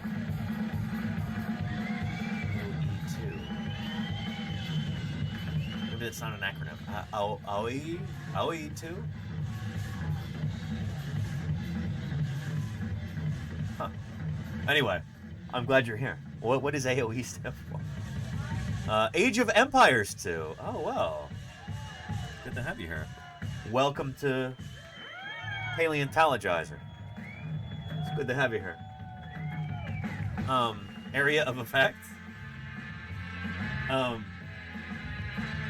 Something of extinction. Array of extinction. Anywho, where were we? We're trying to figure out our metazoa animal. I guess caribou. It says nope. It's an amniote though. So that tells us we guessed a reindeer, which is a mammal, but it can't be on this branch, or else it would have said mammals. We got to try the other branch of amniotes, the sauropsids. These are reptiles, including birds. Just by the numbers, it's kind of an even split between the lepidosaurs, this is lizards, and tuatara, or the archelosaurs, this is birds, turtles, and crocs. 10,000 species there, 10,000 species there. I think this game is kind of biased toward birds, though. So we're going to start with the archelosaurs. We're going to start with a bird. Give me the name of a bird, chat, and we'll guess that. Because chances are it's going to be a kind of bird, I think, just by the numbers. But yeah. And Apella says, what's the definition? At what point do we define them as bird instead of reptile? Oh, we don't, Apella.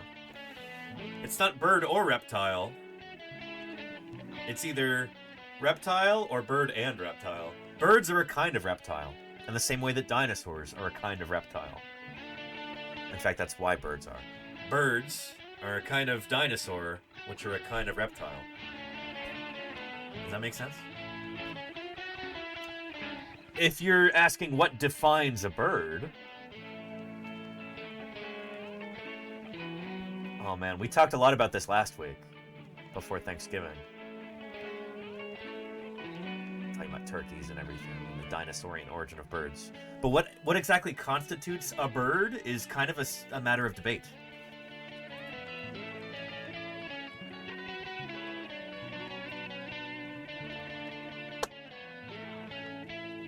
So critters like Archaeopteryx are famous for blurring the line between a dinosaur and,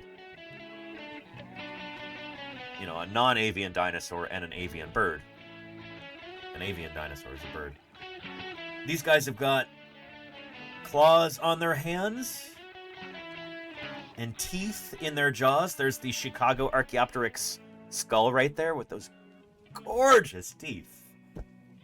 Just incredible.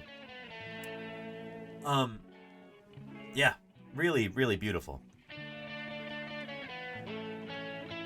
Is Archaeopteryx a true bird yet? The easy answer to, like, what constitutes a bird is it on the evolutionary line toward modern birds? Has it branched away from the other theropod dinosaurs and it's fully on the bird train yet, or is it not? If Archaeopteryx really is the ancestor of modern birds, then it would be a bird. But if it's a weird side branch that doesn't lead directly to modern birds, then it might not be a true bird. Again, we're using like a phylogenetic definition of bird here.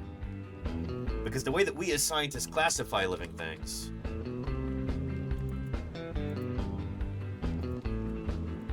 is based on their ancestry.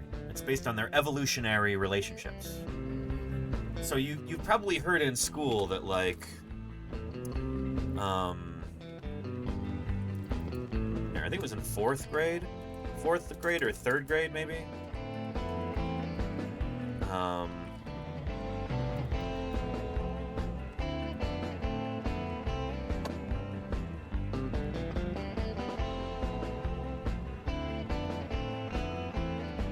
Yeah, like, this is wrong.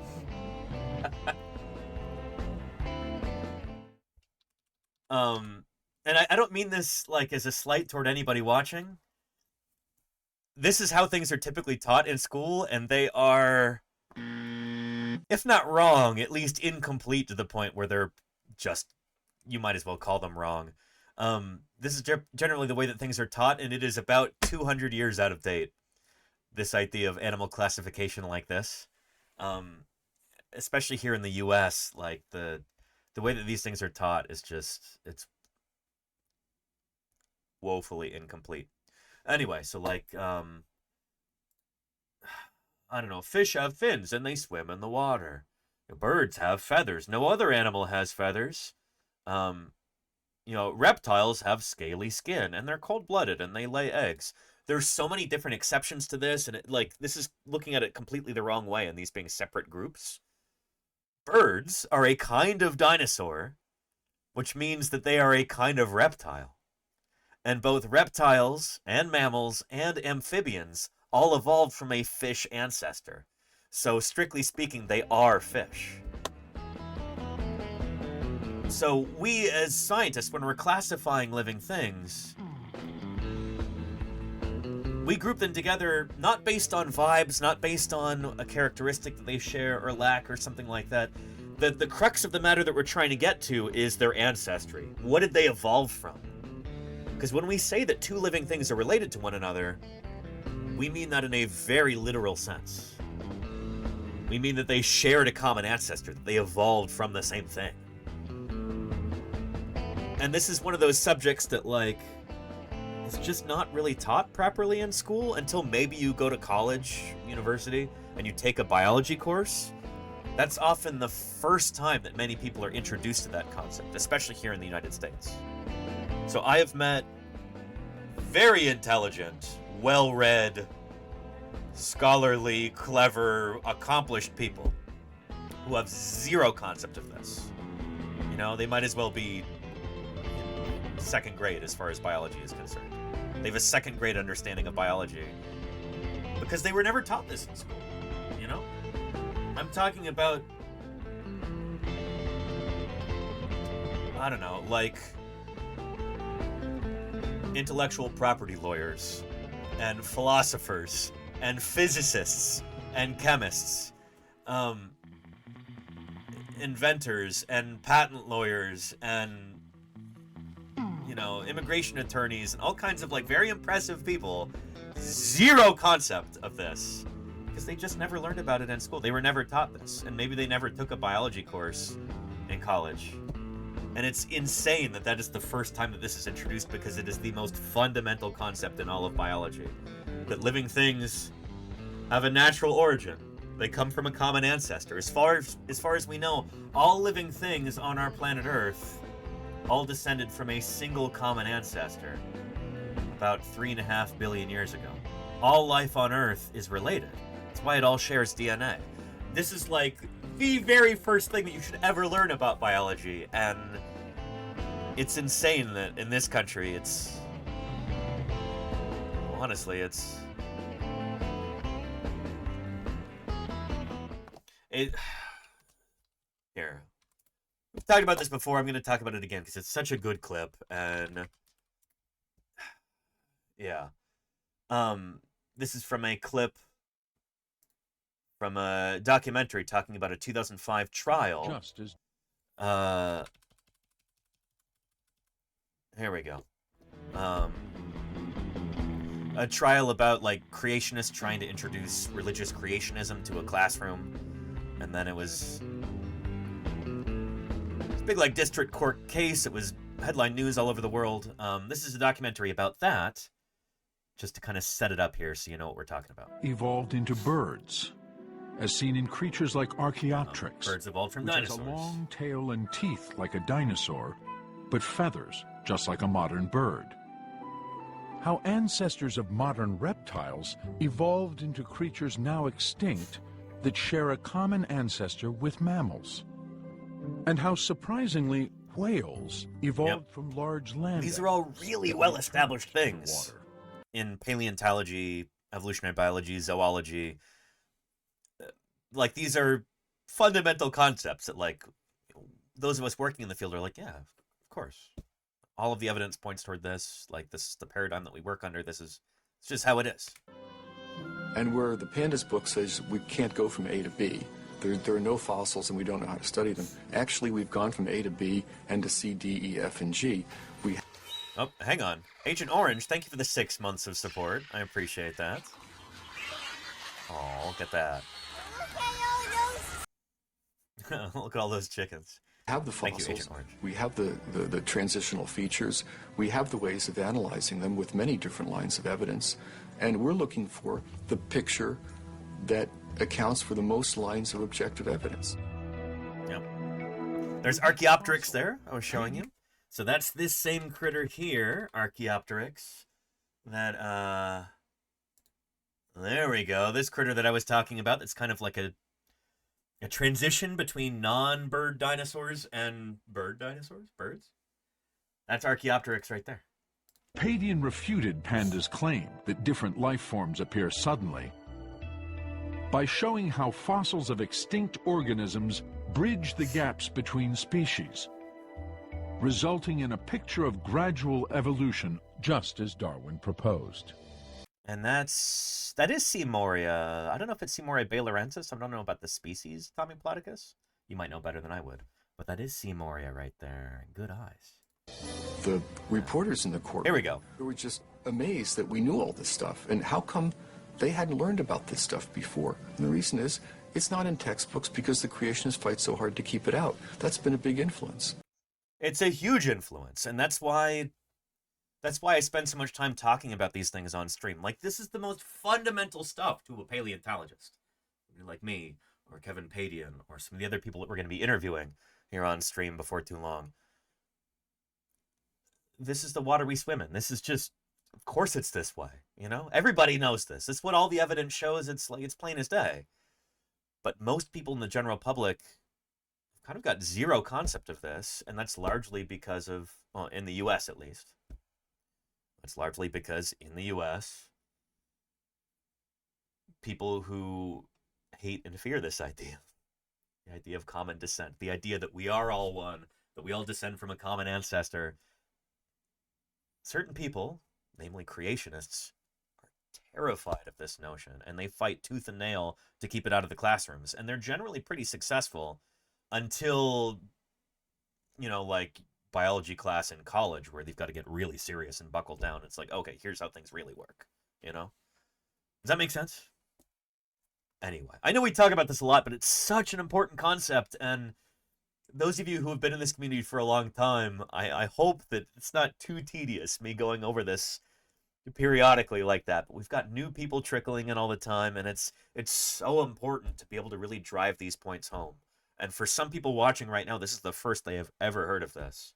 And if you take nothing else away from these streams, especially from this stream today, I hope new folks remember this concept, that, you know, life on Earth, we're figuring out how it's all related to each other. And it's not based on vibes, it's based on actual evolutionary relationships that we can study through the fossil record, through DNA, through comparative anatomy, through all kinds of stuff like this. But yeah. And upstairs down, went to a CAV primary school, basic biology. Very cool upstairs down. See, England is generally pretty good for this kind of thing. Better than most countries. Yeah. And Clara says, during my bachelor thesis, I read a paper about the land's formation by a creationist. Oh boy. I wasn't allowed to cite it. Fair. Probably good that you didn't. Yeah. Anywho, and Dormir Bell says, when you live in the States, there aren't enough voices talking about this, so I find it quite comforting. I'm glad to hear that, Dormir Bell. Yeah. Anywho, let's get back to Metazoa here. Our critter is not a caribou, we guessed, but it says it is an amniote. So we're using our evolutionary family tree to kind of get some perspective on this.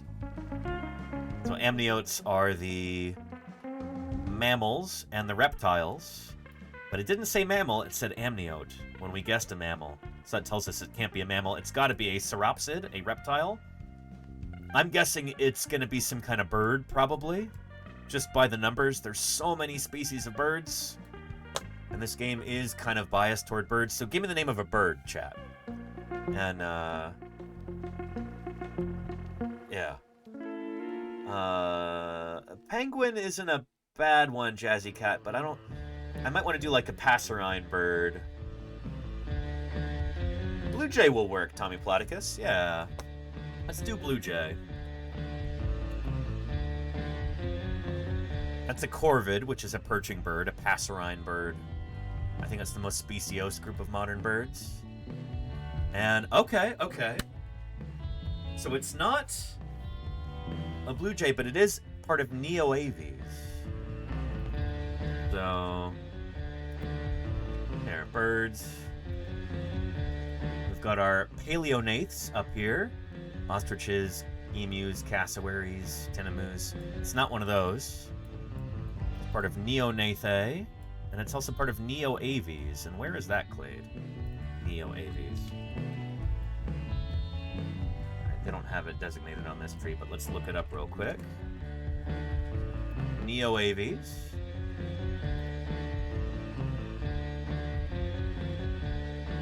Okay, so this is all modern birds except paleonaths and Galloanserae. There's no Galloanseriformes here. So here's neonaths, but this also includes Galloanserae here. So we know it's got to be part of this clade. This is Neoaves here. They don't label it, but this is what this clade is called, Neoaves. And again, how many species within Neoaves? Over 9,000! We've got our work cut out for us. There's quite a few. But it could be something, quote-unquote, primitive, like a hummingbird. Let's try that. Because again, if it were something more derived, because we guessed what? Blue jay? Blue jays are way over here. They're in the passeriform birds. And this is like, nope, it is a Neoavian though. So it could very well be a hummingbird. And I guess this only has one species of hummingbird here, so let's give it a try. Hold on to your butts. And holy cow! Very nice, very nice.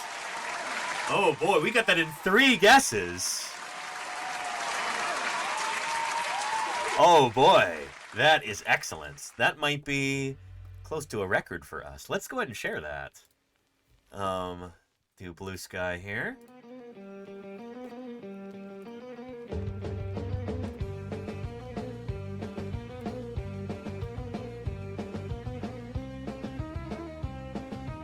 All right.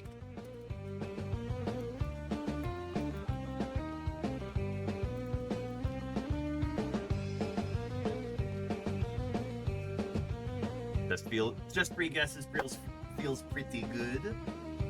Bringing that average down to 5.2.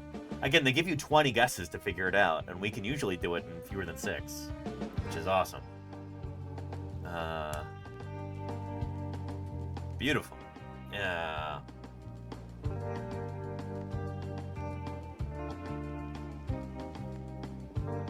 Good stuff. Good stuff. Yeah. Anywho, as I said, birds are living dinosaurs. They're the only group of dinosaurs that's still around.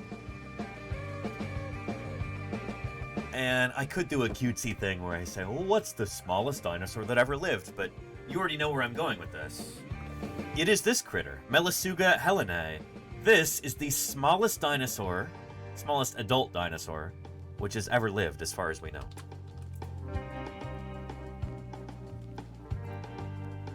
It is not a very large animal. That's a grown-up hummingbird right there. The bee hummingbird. Melissuga helenae. That's a paper model, but that is sized properly.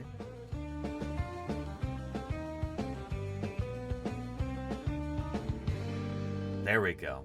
There is a bee hummingbird sitting on top of a U.S. penny. Pretty cool. Let's see if we can find a video. These are such cool critters. The smallest dinosaur that's ever lived. Almost adult dinosaur.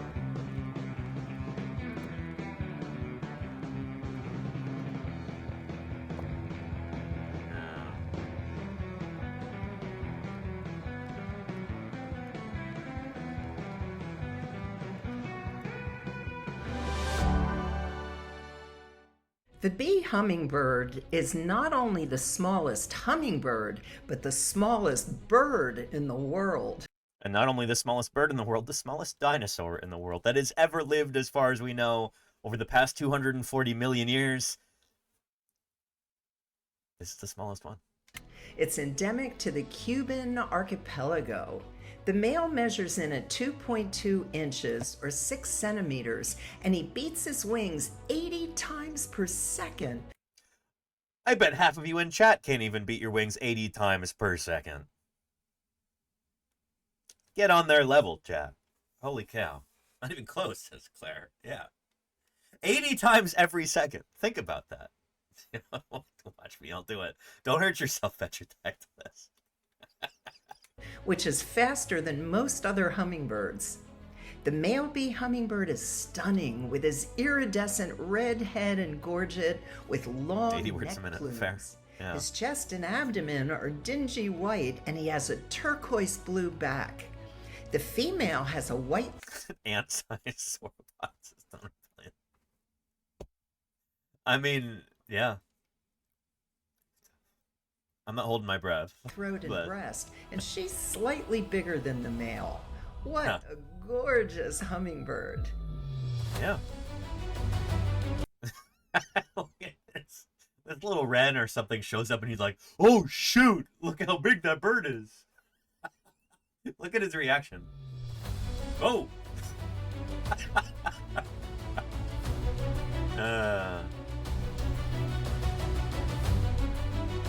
Oh, they're so cool. They're so small.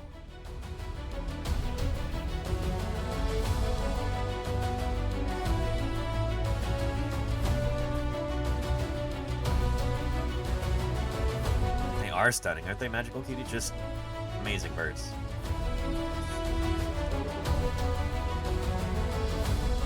Illegally small, says Tolkien Odagu. Yep.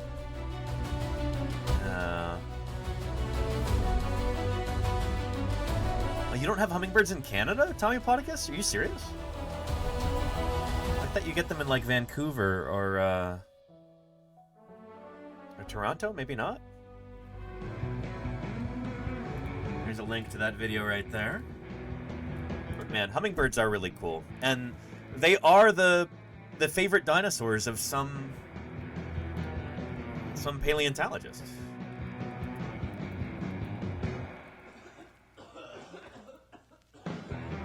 So Don DeBlue, Uncle Don, in the field. Remember one time we asked him, I think during a fieldwork interview, like, Don, what's your favorite dinosaur? You know, you've discovered a few dinosaurs before, and the ones that are a lot of people's favorites. Diabloceratops. Don discovered this animal. That's one of his babies. So I asked you, Don, what's your favorite dinosaur? And Don said, my favorite dinosaur. It's a hummingbird. I think he said Anna's hummingbird. Yeah, they're special critters. They really are. Yeah. And are there hummingbird fossils, says Clara Travel Venture. I think there are, but they're rare. Let's look into that. Also record of hummingbirds. According to Audubon magazine, the origin of hummingbirds is still a major mystery. Recent discoveries trace their evolution back to Europe, where today there are no nectar-feeding species. Interesting.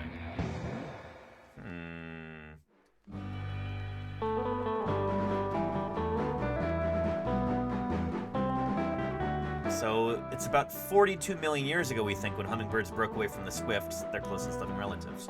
I wonder if that's based on fossils? It's probably based on, like, molecular phylogenies, actually. Jim McGuire is an integrative biologist at University of California, Berkeley. Oh. I may have met this guy before, actually. Jim McGuire. It's just down the road from me. He calculated this date by examining genetic variation across living hummingbird species. So it's a molecular phylogeny, a molecular clock estimate for the divergence time. The oldest hummingbird fossils we've discovered come from about 30 to 35 million years ago. That's what the oligocene are. But they aren't American. Instead, they were unearthed in southeastern Germany. Huh. Yeah, there we go. There's a hummingbird fossil. Dug up by private collectors in Frauenweiler, Germany. Eurotrochilus inexpectatus was identified as an ancient hummingbird, largely from the structure of its wing. Well, there we go. Looks like hummingbirds first originated in Europe.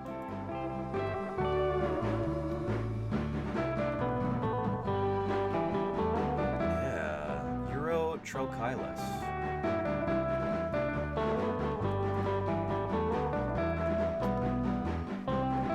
Stem group hummingbird.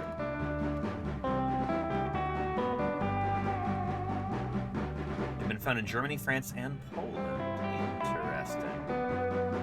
Here's a link if you want to read more about them. Very cool. Yeah. Neat. Very cool.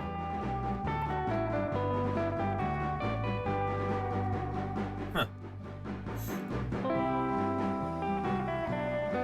The same short and stocky humors that help modern-day hummingbirds with their aerial acrobatics. Interesting. But I guess we still have mysteries surrounding their origins. How, in particular? McGuire and Juan Francisco Ornelas, evolutionary biologist at the Institute of Ecology in Mexico, speculate the birds used the former land bridge between Siberia and Alaska to move from Eurasia to the Americas. Huh.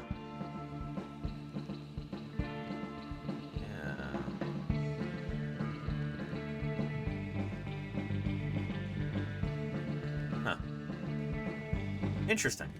Well, I'll give you a link to this article, which linked us to the other ones too. There you go. Good stuff. Very cool. So are there any old world hummingbirds? Do they just not exist in Europe or Africa or Asia or Oceania? Huh. Yeah.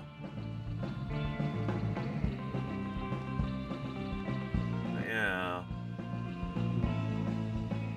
And Tolkien Otaku says apparently the Aztecs' patron god Huitzilopochtli had a name that means the left side of the hummingbird. Really?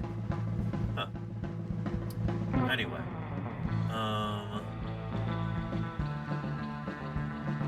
Service. Interesting. Well, very cool. What neat critters, hummingbirds. Pretty awesome. Again, the smallest dinosaur to have ever lived, as far as we know, is the bee hummingbird, shown much larger than actual size right there. Pixel-wise, at least. But that is it in proportion to a U.S. penny. Huh. An interesting diagonal. No modern hummingbirds outside of the Americas. Wild. Okay. Cool. I grew up with hummingbirds. There are probably some buzzing around outside the window right now. We have a hummingbird feeder here where I live, and yeah, they're such cool critters. I like them a lot. But we had another question about the Carnian pluvial event. Where was that? Oh, Just Floof says, I stumbled on a YouTube video yesterday. So there was a time in the Triassic period, when it rained for 2 million years straight. That's a slight exaggeration. It's not 2 million years without stopping raining, but for a 2 million year period, there was torrential rainfall. And we think that was probably part of camp.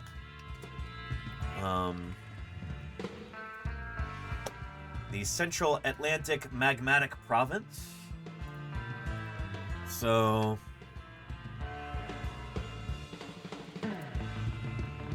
there we go.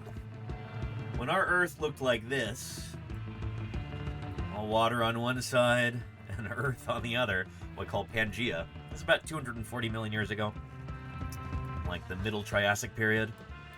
Africa, South America, North America, Europe, Asia, all stuck together in one big landmass that we today call Pangea. And as this landmass started to break apart, all of that rifting and everything caused a tremendous amount of volcanism.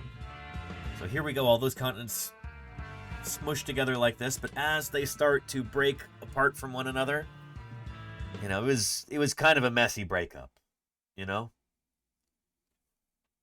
You know how it goes. And sometimes there's eruptions that happen during a messy breakup like that. Sometimes you get a lot of magma, a lot of lava spewing out. So this is camp, the, what do we call it? Central something magmatic province? Central Atlantic magmatic province. There we go. So as these continents are breaking apart, there's a ton of volcanic eruptions going along here. As these continents are rifting, it's like pulling open rifts in the Earth's crust. You get magma and lava spewing out. And that caused changes in the climate. So there would have been a ton of water vapor being released, and a ton of like water rushing into there and then becoming steam and then going up into the atmosphere, and that caused a truly epic amount of rain that lasted for about 2 million years. I'm not talking about one rainstorm that lasted 2 million years, but like a period of more intense rainfall for that 2 million years or whatever. Carnian pluvial event is what that's called. And was this the video that you saw there? Just Floof? Because there's some other ones that have been released that are not as good. I mean, I haven't watched this, but it just looks like garbage because it's got like a, you know, a dog water AI generated dinosaur in the thumbnail. It just looks lazy. Bad. But this is some solid stuff from PBS EON. Volcanic eruptions have pumped the air full of globe-warming carbon dioxide, and with the continents locked together from pole to pole in the supercontinent of Pangea, the world is hot, flat, and very, very dry. Early reptiles and mammal ancestors thrive in this sweltering land, dominating a landscape that's still struggling to recover from the Permian extinction. This is Earth, 250 million years ago, at the beginning of the Triassic period. But then, starting around 234 million years ago, the climate suddenly changed, for the wetter.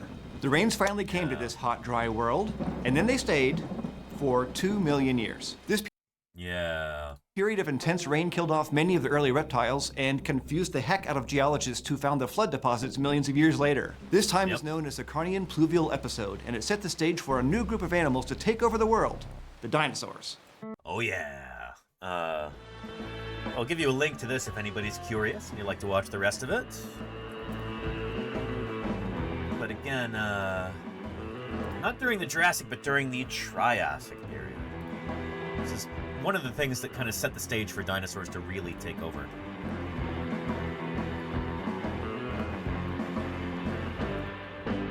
There we go. Triassic, Jurassic, Cretaceous. All three of these time periods dominated by dinosaurs. I guess least of all the Triassic, but they really kind of take over in the Upper Triassic. This is during the Carnian, so like shortly after the first dinosaurs evolved, which may have been in the Ladinian or the Anesian, somewhere in here must have been when the first dinosaurs evolved. We've got dinosaurs starting to become a little bit more widespread during the Carnian. There's like a 2 million year span in here when you just had tremendous rainfall. The climate changed pretty abruptly and pretty suddenly. Climate changed. Happened all at once.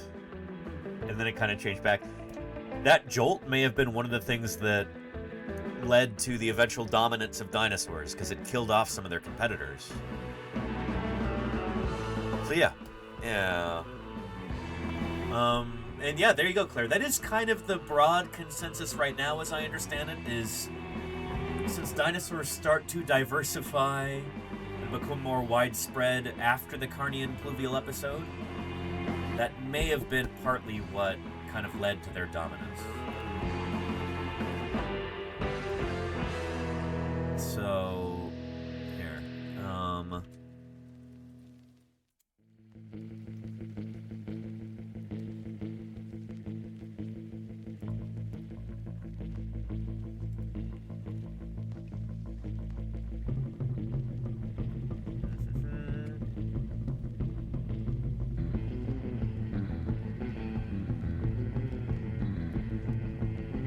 Those fossils. So what made the dinosaurs so suddenly successful? Were they better off than their competitors in this newly wet world? Or did other animals simply die, leaving them to rule the world by default? The key might not have been the rain itself, but what the rain brought with it.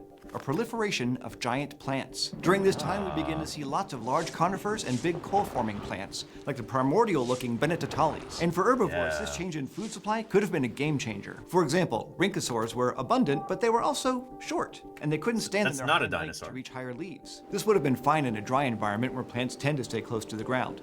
But in a wet forest, rhynchosaurs would only have been able to eat smaller plants or whatever leaves and fruit fell to the ground. Meanwhile, Dicynodonts were herbivores too, but they didn't have teeth. And they also didn't use gastroliths, the rocks that some animals, like birds, swallow to help digest plant material. Without teeth or gastroliths, Dicynodonts would have had a hard time eating anything fibrous like wood. And sure enough, fossils of Dicynodont poop from this time have been found to contain mostly soft ferns with only small amounts of wood. By comparison, some plant-eating dinosaurs, which both had teeth and used gastroliths, left us poop fossils that are up to 85% wood.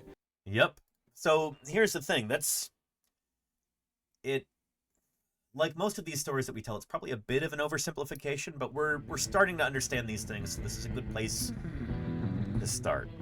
For our purposes today, talking about this, so yeah, this is our broad understanding right now, is that the Carnian pluvial event, Carnian pluvial episode, it helped dinosaurs to take over because it changed the climate, it changed plant communities in a way that was beneficial to dinosaurs.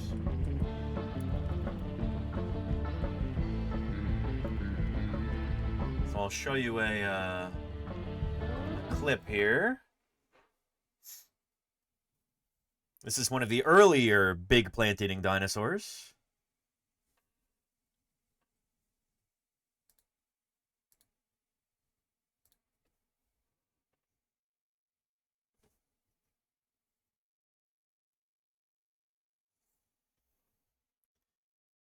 Fluvial event. There you go, just floof, yeah.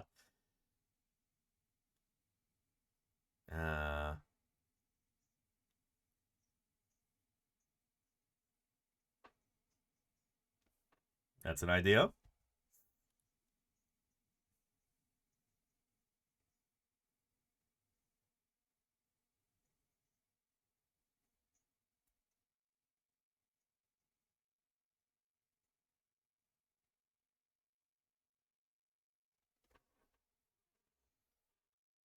You recognize that narrator, by the way?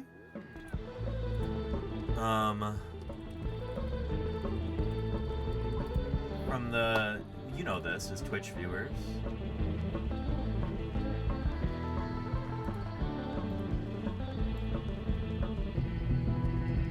It's from the Half-Life games. It's Morgan Freeman.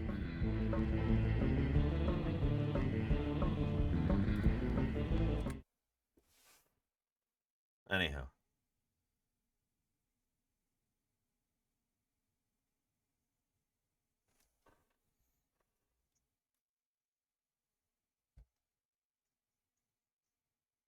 The Age of the Dinosaurs. There you go.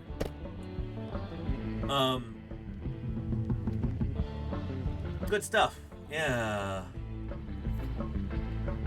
So that technically makes it twice that a theropod went herbivore? No, Plateosaurus is a sauropodomorph, Claire. It's not a theropod. Yeah. Anyway. Good stuff. We've got about 45 minutes to an hour, something like that, before I've got to wrap up today's stream. Get ready for that SVP meeting. So, yeah, let's see what else we've got on our agenda for today. Why do I not have the closed captions on? My apologies to anybody hard of hearing. There we go. Closed captions are on now. Right? Testing. Plateosaurus. Plateosaurus. Do they not have that one? Dilophosaurus. Lambeosaurus. Got those. Acrocanthosaurus. Haplocanthosaurus.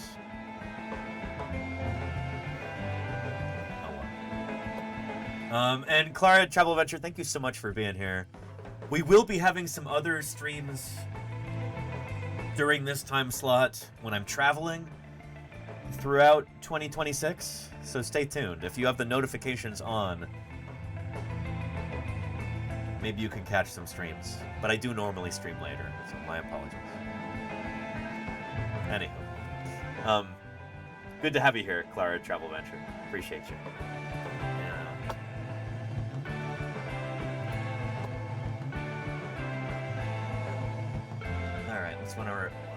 What is on our agenda for today?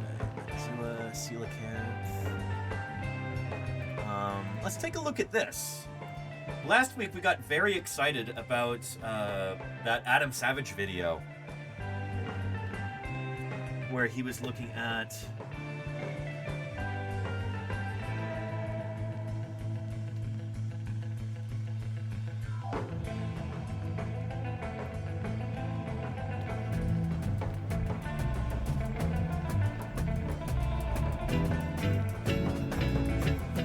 of an incredible event, in particular.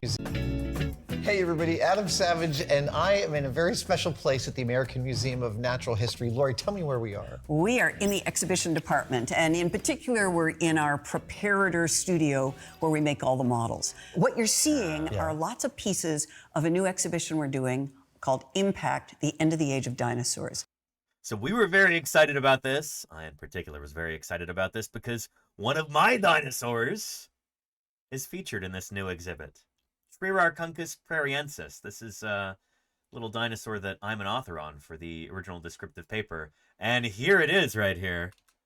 Yes, absolutely. Absolutely. Oh, that's great. Like that dinosaur over there, it's an alvarezsaur. He's terrifying. Yeah, it's a strange kind of like mutated dinosaur, right? They're called, yeah, so you saw Mesodma already. Yeah, and little teeth. I don't know if you saw in the landform down there, there's a little burrow with a warren of Mesodmas living in there. Yes. And you saw the family over there. Well, this guy is this one less family member. Exactly. This is the heavy in the story, and he has just dug a hole and dug into the burrow and pulled. Yeah, so this is Triarchunkus prairiensis, who is one of my very favorite dinosaurs. For, I would hope, understandable reasons, because I'm one of the authors on the original descriptive paper from 2020. There's me right there. Lead author is Denver Fowler. We're going to be checking in with his museum on Thursday for a special event. But yeah.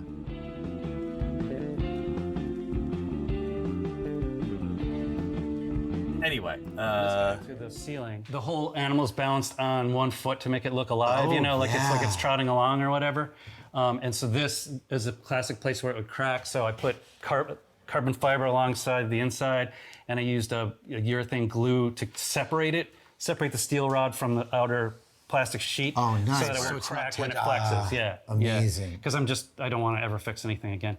One of the most bizarre things about That's what I was just about to ask you got about. a good eye. This little dew claw. Yes.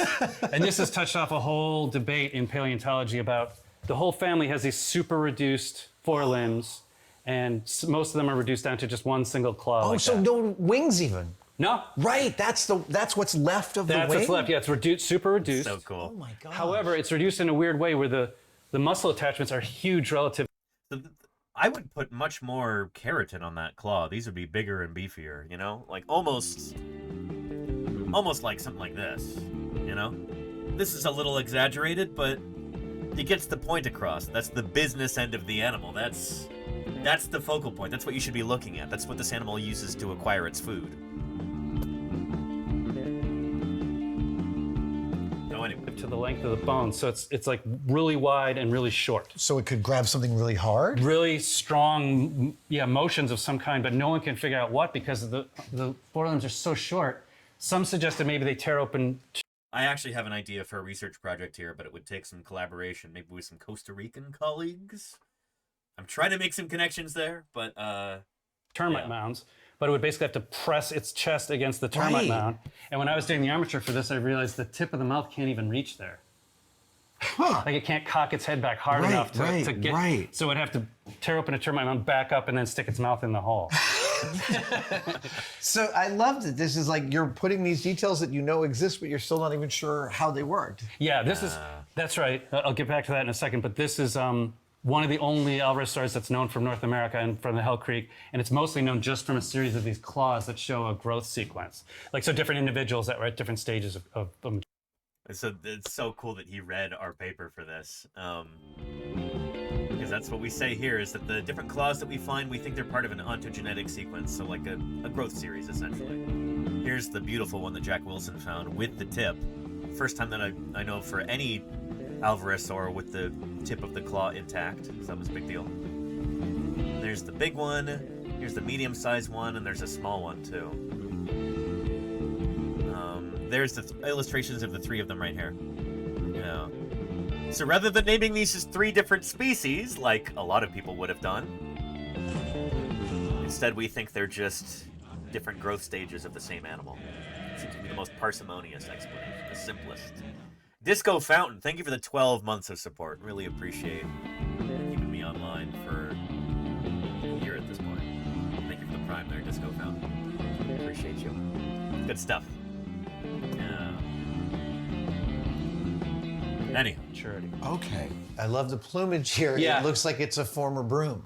It is. That's exactly. We'll see, Claire. We'll see. see. Treated it to make sure that there won't be any pests coming out of Fair. it later. But you might know. I don't know how many times you tried to do proto feathers, but tapered. Oh, it's a nightmare. It's a nightmare. It's a nightmare to do anything that's tapered because if you take monofilament and you try to sand every monofilament, you'll never do it. So I had to go with natural stuff. I just went with a ceremonial grass broom, and that makes total sense. Yeah, and it simulates proto Now it has a feathers new very well, ceremonial which are just like purpose. simple filaments. And then all of this feathering that's your sculpture in there.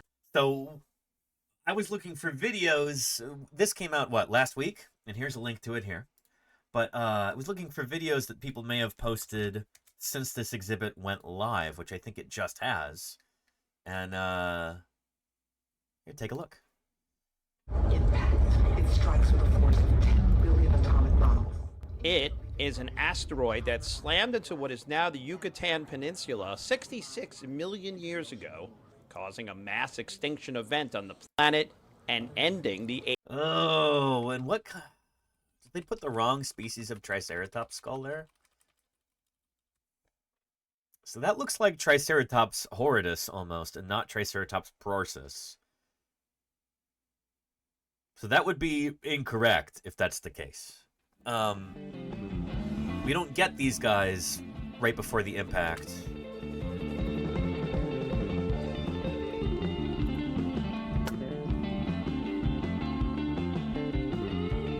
Here we go, early on with the beak shape like this.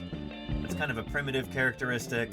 As we move up through the Hell Creek, getting more and more recent in time, right up until the asteroid, that's at the KPG boundary. Right here at the top, KPG. Triceratops starts to look more like this. This is Triceratops prorsus.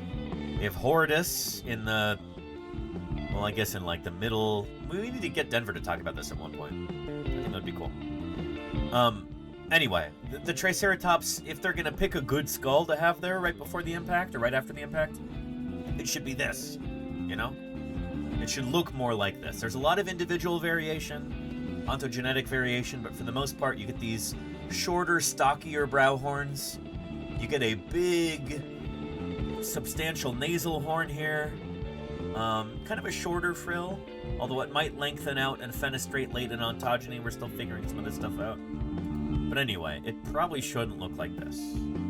You know? It almost looks like a trike from the lower or something, not from the upper Hell Creek.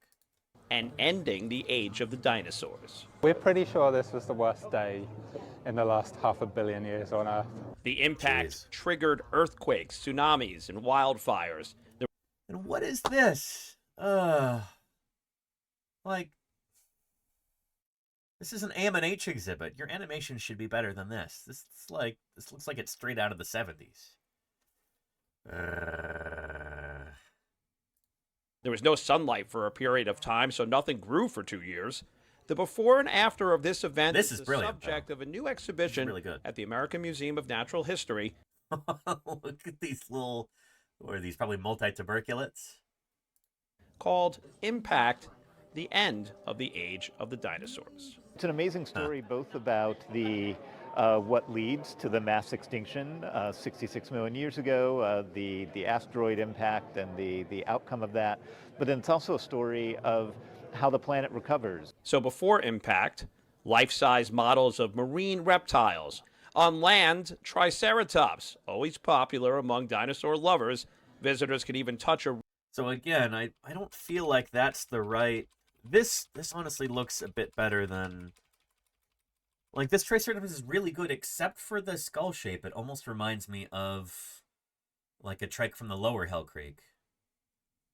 And maybe this is supposed to be the lower Hell Creek, or maybe they don't care. I don't know. But that kind of rubs me the wrong way.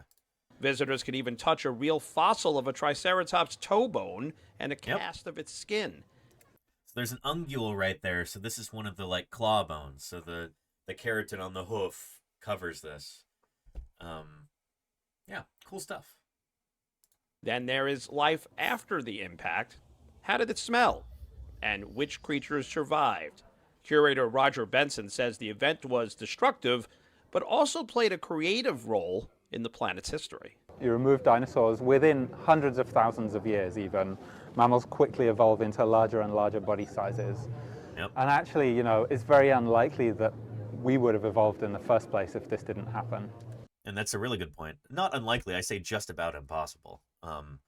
That's why it's so important to understand this event, We wouldn't be here if that hadn't happened.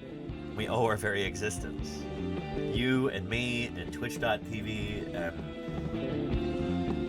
humanity as a whole, large mammals as a whole, we owe our very existence to that freak accident, that giant rock from outer space that just happened to strike our planet on that day.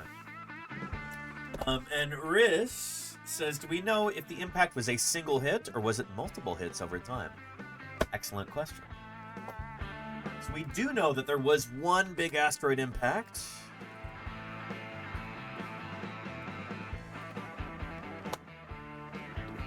What we call the Chicxulub impact. Because it happened near the town of, modern town of Chicxulub on the Yucatan Peninsula of Mexico. There we go. So we have a bunch of different lines of evidence that say that this occurred. So this is a done deal. We know that this happened. But, was this the only impact? We know this one happened. But was it alone? There has been recent suggestion that there may have been a second impact on the grassy knoll. No, I'm kidding. I think it was off the west coast of Africa.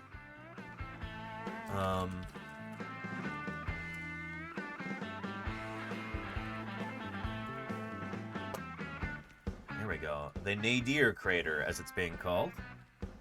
A candidate Cretaceous Paleogene impact structure.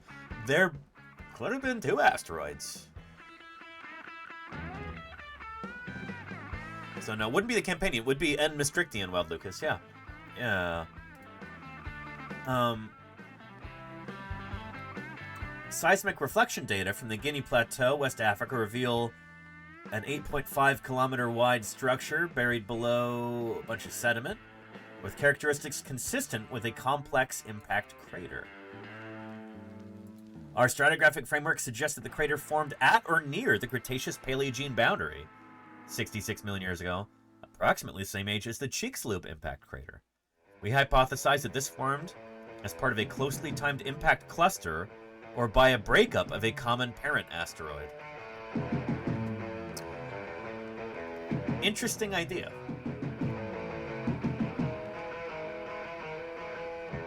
So I'll give you a link to that paper here in Science Advances.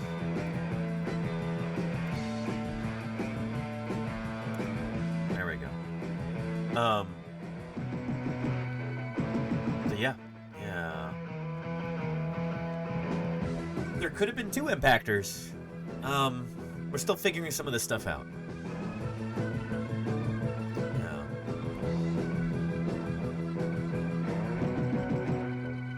Anyhow, let's get back to our video. Right, so it's a technique we've used for a long time. As even mammals quickly evolve into larger and larger body sizes. And actually, you know, it's very unlikely that we would have evolved in the first place if this didn't happen. Find out which Cretaceous period creature you would be. Pterosaur. Cool. And see what scientists are doing to monitor any future What's with a lot of this, like, art and stuff is not... Pterosaur.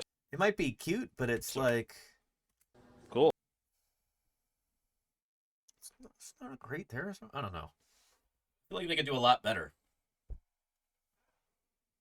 Like, there's big parts of this that are wrong. The hand should basically be, like, right here, not right there. Patagium looks weird. It's got, like, these rib structures in it, which it shouldn't have. Cool. I don't know. See what scientists are doing to monitor any future asteroids heading our way and developing ways to deflect them. Don't miss this guy, a life-size model of the largest land mammal that ever lived. This animal's important. It's And there's Mike Novacek, who's written some of the best popular books on paleontology. I talk about this all the time, but yeah. I still have yet to meet Mike Novacek in person, but I'm looking forward to shaking his hand someday and saying thank you for writing some incredible books that I recommend all the time. And hey, see you later, Appella. Thank you for being here. I hope to see you next time. Paraceritherium. It's basically a giant rhinoceros without horns. There's a lot to see Speaking and learn. of dinosaurs, did you realize that chickens were a lot like little dinosaurs with feathers? I didn't, until I read a book called The Dinosaur Chicken Conspiracy. But apparently the poultry farmers don't want us to know anything about it, so they've hushed it up. Yeah, they'll do that. Nomad Soul, thank you for the 13 months of support. I really appreciate you keeping me here online. Thank you, thank you. Yeah. Learn about, believe it or not, one of at least 5 mass extinction events in the planet's history. Plan your visit at amnh.org in Manhattan. Cool stuff. Roger Clark, New York. I'm really hoping that at some point in 2026, we'll be able to do a special trip, an official trip to AMNH. Maybe stream this exhibit and a few other things, and we'll see. There are so many exciting things that I have hopes or even tentative plans for at this point in the new year. This is one of the things that I'm pursuing. I've got some cool stuff science-wise that I'm hoping to do at AMNH. If we could turn it into like an official streaming trip, that would be really cool too. Maybe March or April, but we'll see. We'll see. But yeah. Yeah. I'm excited. Oh man, I'm excited. Museum trips, interviews, fieldwork, collections visits, travel streams. There's exciting things on the horizon.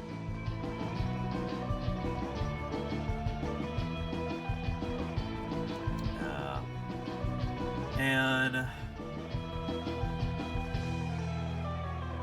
Dr. Terra says, talking about big ol' mammals, have you seen some episodes of the Apple website wasn't working. I tried I was telling Ios and Lordy about this. I tried for like well over an hour to log into the Apple website, and it was just borked. It was broken. would not let me log in. So I'm like, take my money, and they're like, no. So I don't know. I haven't had a chance to yet. I'll be honest, I'm not a fan of Apple or Apple products. Never have been. They always struck me as like exorbitantly expensive, more of a toy than a tool most of the time, and this experience I've been having with just like trying to log into the stupid website, and it's like, well, we really need a credit card for you to be able to log in. Like, it's expired. And they're like, well, if it's expired, you can't log in. Like, fine, okay. Sorry, I'm frustrated because I'd like to be able to see the new season of Prehistoric Planet, but they're making it like impossible to watch. It's ridiculous. Anyhow, yeah. And hey, Lenina, how are you doing? Welcome, welcome. Sorry we're streaming early today, but yeah.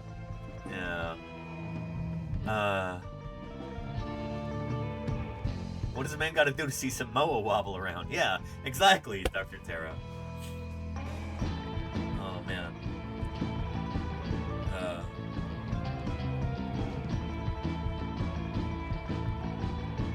And there you go, RB42, yeah. Anywho.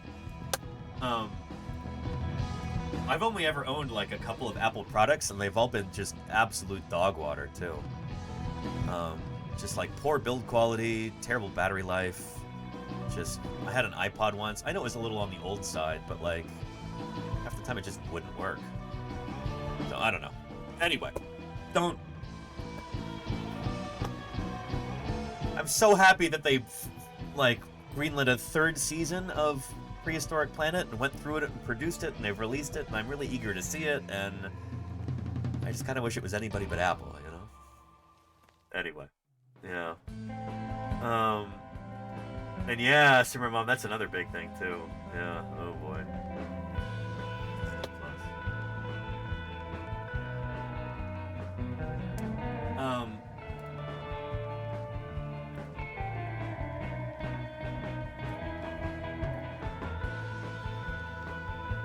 There's another video that I came across today. Always are. That I thought was interesting.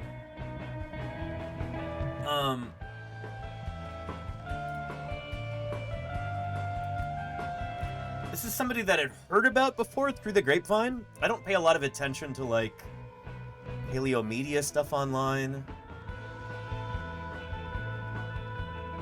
You know, like, paleontology YouTubers and that kind of thing. This is not out of any sense of superiority or anything like that. It's just, I don't have time to really watch a lot of things on YouTube like that. But I should probably start.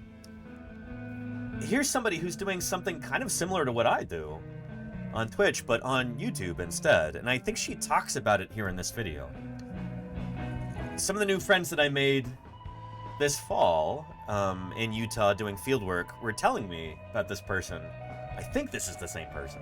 If she used to be at Austin, that would make sense. But, before we wrap up today's stream, early, I'm going to talk about this a little bit because I think she makes some really interesting points about paleontology as a field and how difficult it is to make a living in this discipline, and I didn't check it for swear words or anything, so I'm hoping that everything's cool. But yeah. That's why dinosaurs don't exist no more. Shadow Mark 3, thank you for the follow. Birds still exist, as we talked about last week. But yeah, Shadow Mark 3, thanks for the follow. Welcome, welcome.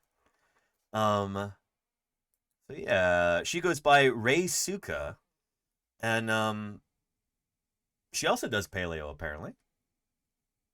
Let's see what she has to say about some of this stuff. The title is The Nano-Tyrannus Debate and Why Paleontology is Dying. That sounds like a clickbait kind of headline, but I'm like, after watching just a snippet, Seems like she makes some really good points. This isn't a, like, oh, paleontology is dying. It's not a disparaging kind of thing. It's a, our field is in crisis kind of a thing. It's coming from a place of love, I think. That's my interpretation so far, but we'll take a look.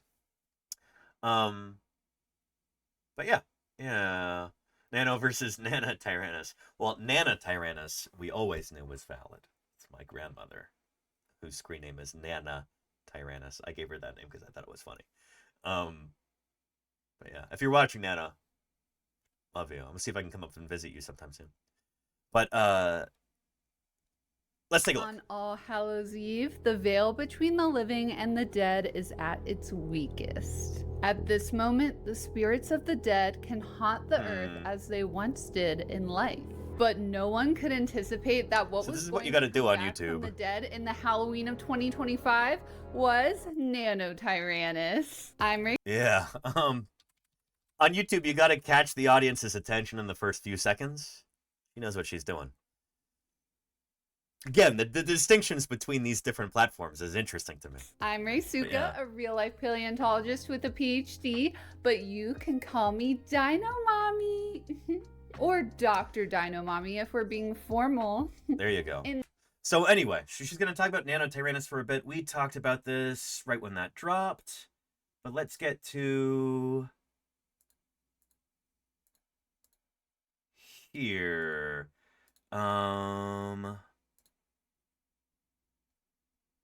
I think this can spark some interesting discussion here, talking about kind of the state of paleontology as a...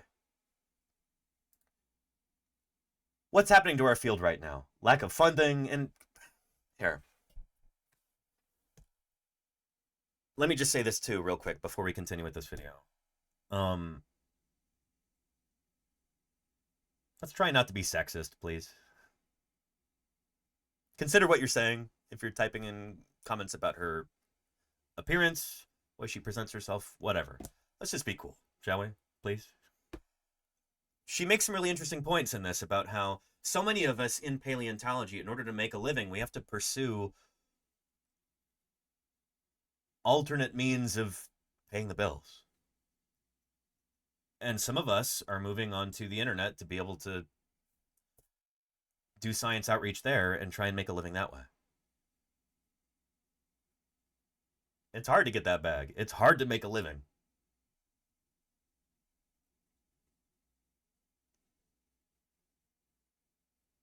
Does that make sense? Let's be respectful. Cool? All right, cool. Hold on to your butts, because this is not when the debate was settled. There's a reason that this wasn't published upon discovery. The dueling dinosaur. Okay, so we're still talking about this, but... Rare. Less than 1% that you have to do sometimes. And for science and institutions right now, here we go. Large skeletons and the more complete skeletons are owned by private donors because, again, these things are seen and sold as commodities a lot of the time.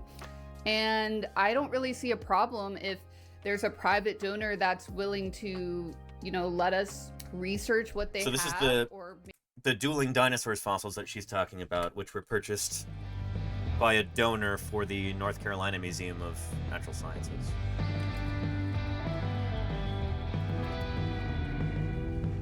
And not only did this donor purchase these specimens for the museum, but also provided money so that they could build an entire prep lab around them, hire some students or postdocs or preparators. Like, they really did some incredible stuff here. And, like, good for them. Most museums cannot afford to do anything close to this. So, if anything, it kind of serves to highlight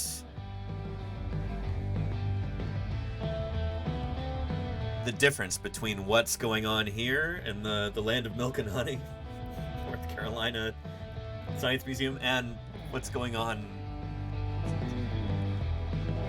in paleontology throughout the rest of the US and in large part throughout the rest of the world. So yeah, I think that's what she's segueing into here. That's what I'm hoping anyway. Maybe loan out what they have occasionally to put it on display for the public. I think these are And there you go, great Iacane. solutions Exactly. that could be put in place. And I think especially with the state of funding for science and institutions right now, I mean, institutions like museums and universities are losing funding in droves. We were already underpaid really as scientists for the amount of work that we do, because our jobs are not just 9 to 5, they really are 24/7 jobs. And on top of that, I mean, this is true for me as well. Like, you know, I stream here on Twitch 4 days a week for what, like, usually, today's an exception, 5 hours per stream, 4 days a week. It's 20 hours a week that I'm streaming. And each of those streams takes at least an hour to prepare.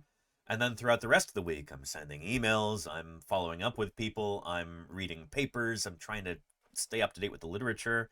Sometimes I'm traveling to go visit museums, go to seminars, attend talks, give talks, things like that. It really is a full-time job. Paleontology is not a 9 to 5 thing. You don't clock in and clock out and just leave work at work. It does not work that way.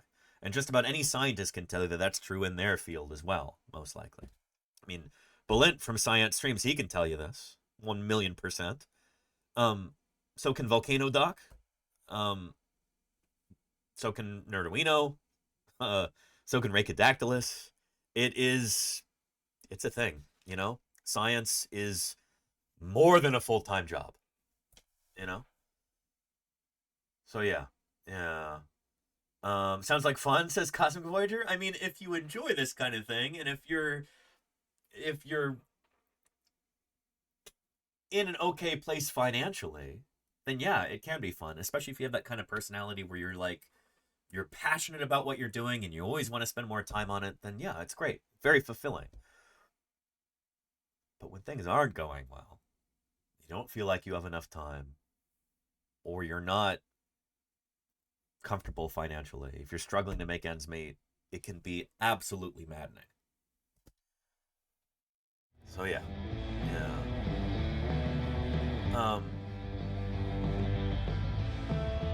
Yeah.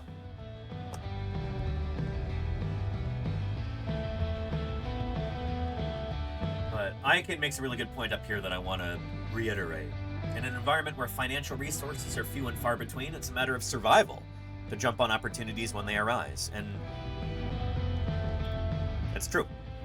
Yeah. And Alexander Morrison says, let's be real here. Most of us ain't getting our just payment for work in general. This is very true. Holy cow. I'm glad you said that, Alexander. If most people got paid for what they were actually producing at work, they'd get paid like 10 times as much, you know? But that's the nature of living in this system where everything has to be done for profit, and the ownership class gets to take the lion's share of those profits. You know, it's the old phrase, boss makes $1, I make a dime. So I watch Paleontologizing on company time. Some of you are doing that right now, and good for you. That's some self-care there. But yeah.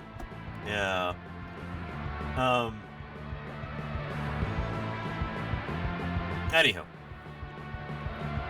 let's get back, because I think she's going to talk about this a bit. Always are expected to get funding from the government and other nonprofits, but mostly from the government, to be able to complete our research. Now, that's part of why I became an influencer, because I wanted to be able to fund my research individually and not have to rely on external funding, because I saw that funding was dwindling. And now we're at this point where the funding for science in general is very scarce. I mean, even the funding for more necessary sciences like NASA is... More necessary sciences? Excuse me? Don't sell us short here. Paleontology is extraordinarily necessary.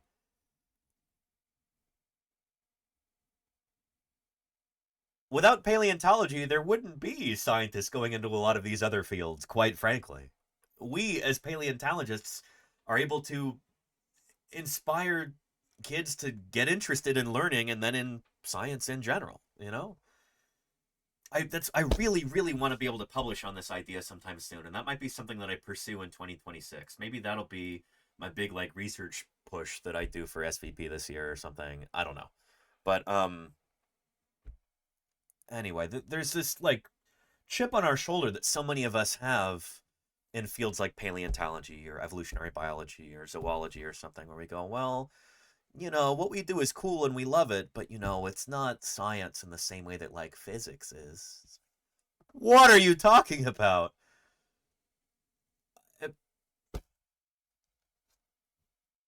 It is 100% as scientific as physics is. And frankly, I don't know, we could have discussions about this, go really in depth, but you could make a solid argument that a lot of physics today isn't really even science anymore. It's kind of more in the realm of, like, philosophy.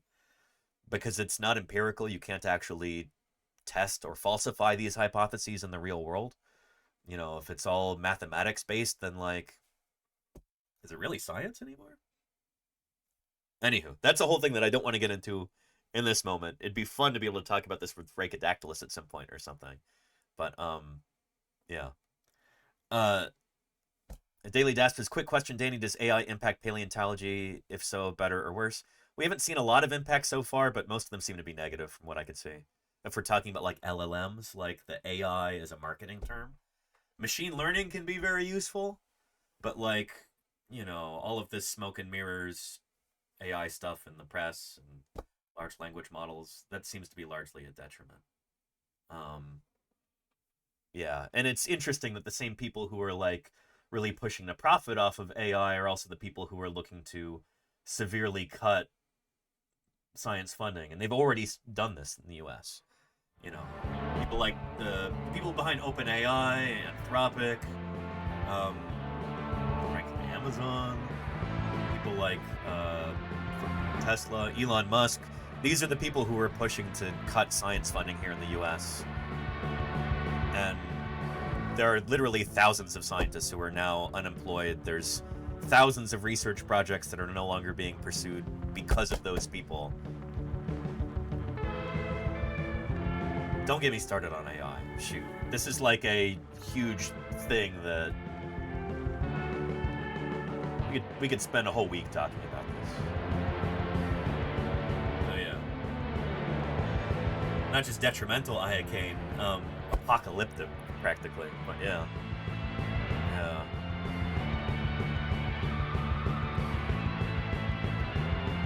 Anyhow.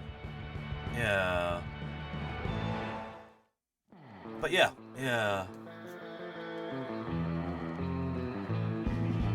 That one guy says people say it as okay. Are you advocating for that position, that one guy? The point that I was making there about the importance of paleontology is that all kinds of basic research can be very, very important. When I say basic research, I mean things that are just asking questions out of curiosity. You know, what kind of creatures were alive on Earth at this particular time if we dig into these rocks and study them? Or, you know, how does this particular species of whale communicate with members of its same species? Or, you know, like, other basic research would be like, well, how does it work when bees pollinate flowers or something like that? These are questions that we as scientists are curious about, and we ask them because we're passionate about this. We want to know the answer, and you never know what kinds of benefits for society will arise out of that, you know? You never know where those discoveries will lead. So some good examples of this would be like,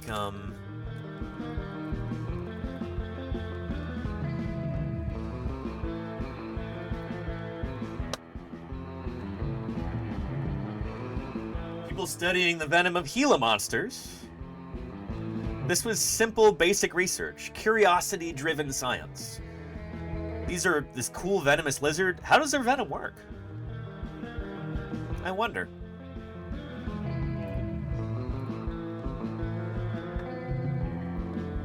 That directly led to the discovery of weight loss drugs like Ozempic. When we're talking about dinosaurs, for instance. When we're talking about, well, shoot, we just showed this in that video earlier.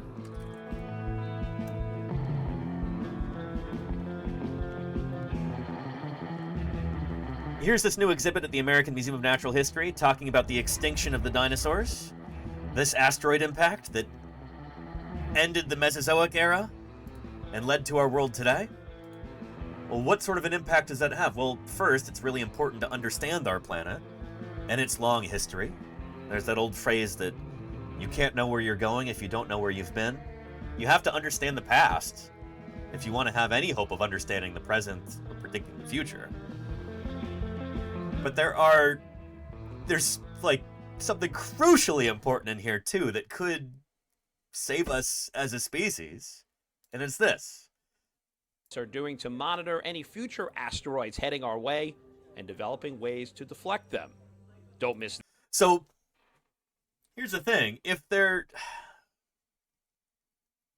humanity were to go extinct tomorrow, I think the most likely scenario for that is maybe an asteroid impact, because we know that this has happened throughout Earth history. Like, what drove the dinosaurs to extinction, except for birds.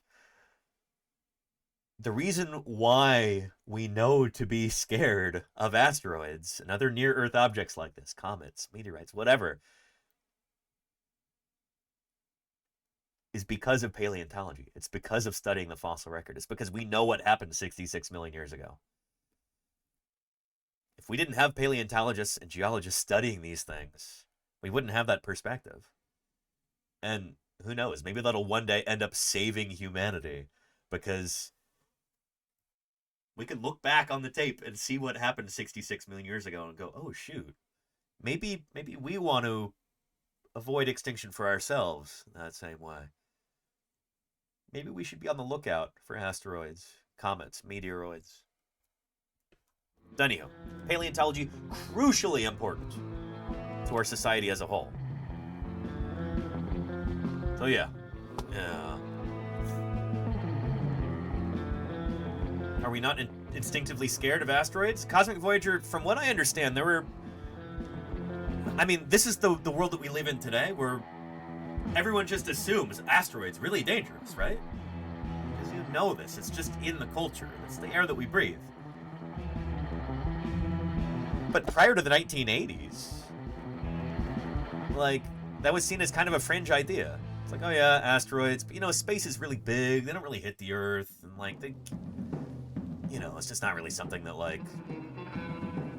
should be at the forefront of our minds. We shouldn't really be worried about that kind of thing. Whatever, This is what I'm talking about. Is if you go back and look at literature, not just scientific literature, but just basic science textbooks and stuff like that, there wasn't. Golganak, thank you for the 52 months of support. I appreciate that. I don't think people were scared of asteroids. They didn't have this healthy respect for them in the same way that we do today, because we know what happened 66 million years ago. You know what I mean? So yeah. Yeah, I've heard this before too, Pothok, yeah. When people call the moon a sort of asteroid shield for Earth, oh yeah, something that's close enough, the moon will scoop it up. That's why there's so many craters on it, Not something we have to be worried about. No, it is something we should be worried about. Yeah. Anywho. Yeah. But let's get back to the video here. We might watch a few more minutes of this, and then I might have to skedaddle. Go to this SVP business meeting. It's dwindling a lot. And so when it comes to fields like paleontology, we're going to get even less funding. And we already had to work very hard for our funding, because paleontology isn't really seen as, a field that's super necessary, even though it can have implications for learning about how to conserve endangered species and for human medicine. But for the most part, it's not really seen as an essential science. Which is, again, a mistake. It should absolutely be seen as an essential science. Pretty much all sciences should be, in my opinion. But I'm a paleontologist, so I'm going to say paleontology especially so. There's not really, there already wasn't great funding for paleontology, but now it's just so low, and universities are even losing their instruments, losing positions, museums are not able to rehire positions. And so I think we're just entering this time where we really need to be willing to work with private companies and private collectors and investors if we're going to survive. Anyway, to a certain extent. I don't know. back to Nanotyrannus. Anywho, yeah, here's a link to that video, just like Claire was saying.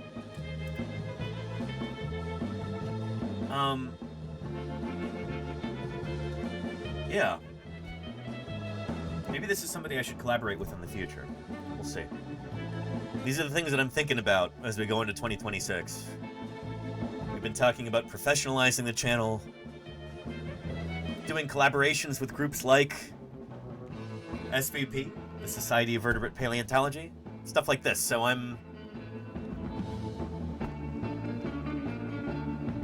we're going to be doing a lot of interesting new stuff in the coming year. I'm excited about it. That being said, we gotta wrap up today's stream. I started extra early today because I've recently joined the leadership of the Society of Vertebrate Paleontology. You know, I'm very low on the totem pole right now. I'm on the communications committee, but we've got a special meeting that starts in less than an hour now. A business meeting for SVP. So after our big annual conference, which was in the UK in November, that's why I was gone for 2 weeks, just attending this meeting, presenting research, discussing future collaborations, stuff like that. A lot of exciting things came up. Things I'm really excited to share with you once they materialize. I gotta attend this meeting. So without further ado, we are going to wrap up today's stream, and I will be back tomorrow. Maybe a little bit late tomorrow. We'll see. Depends whether or not I end up going to the museum. But there's a Smilodon skull sculpt to put our credits over. Don't go away just yet. We are going to go right into somebody else doing some science. If and when our credits go up. Come on, Streamlabs. What's wrong with you?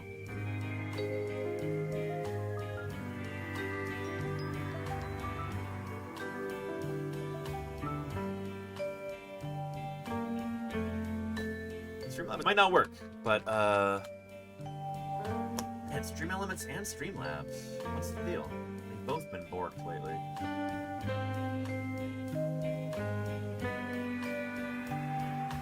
But thank you to everybody who should be showing up in our credits. New followers, raiders, subscribers, gifters, cheerers, and most especially moderators. Thank you for everything that you do. Appreciate you more than you know. Let's go right into Draw Curiosity. She's a fellow scientist who also streams here on Twitch. We'll go right into her. She was my camera woman during the TwitchCon stream with Velia the Velociraptor.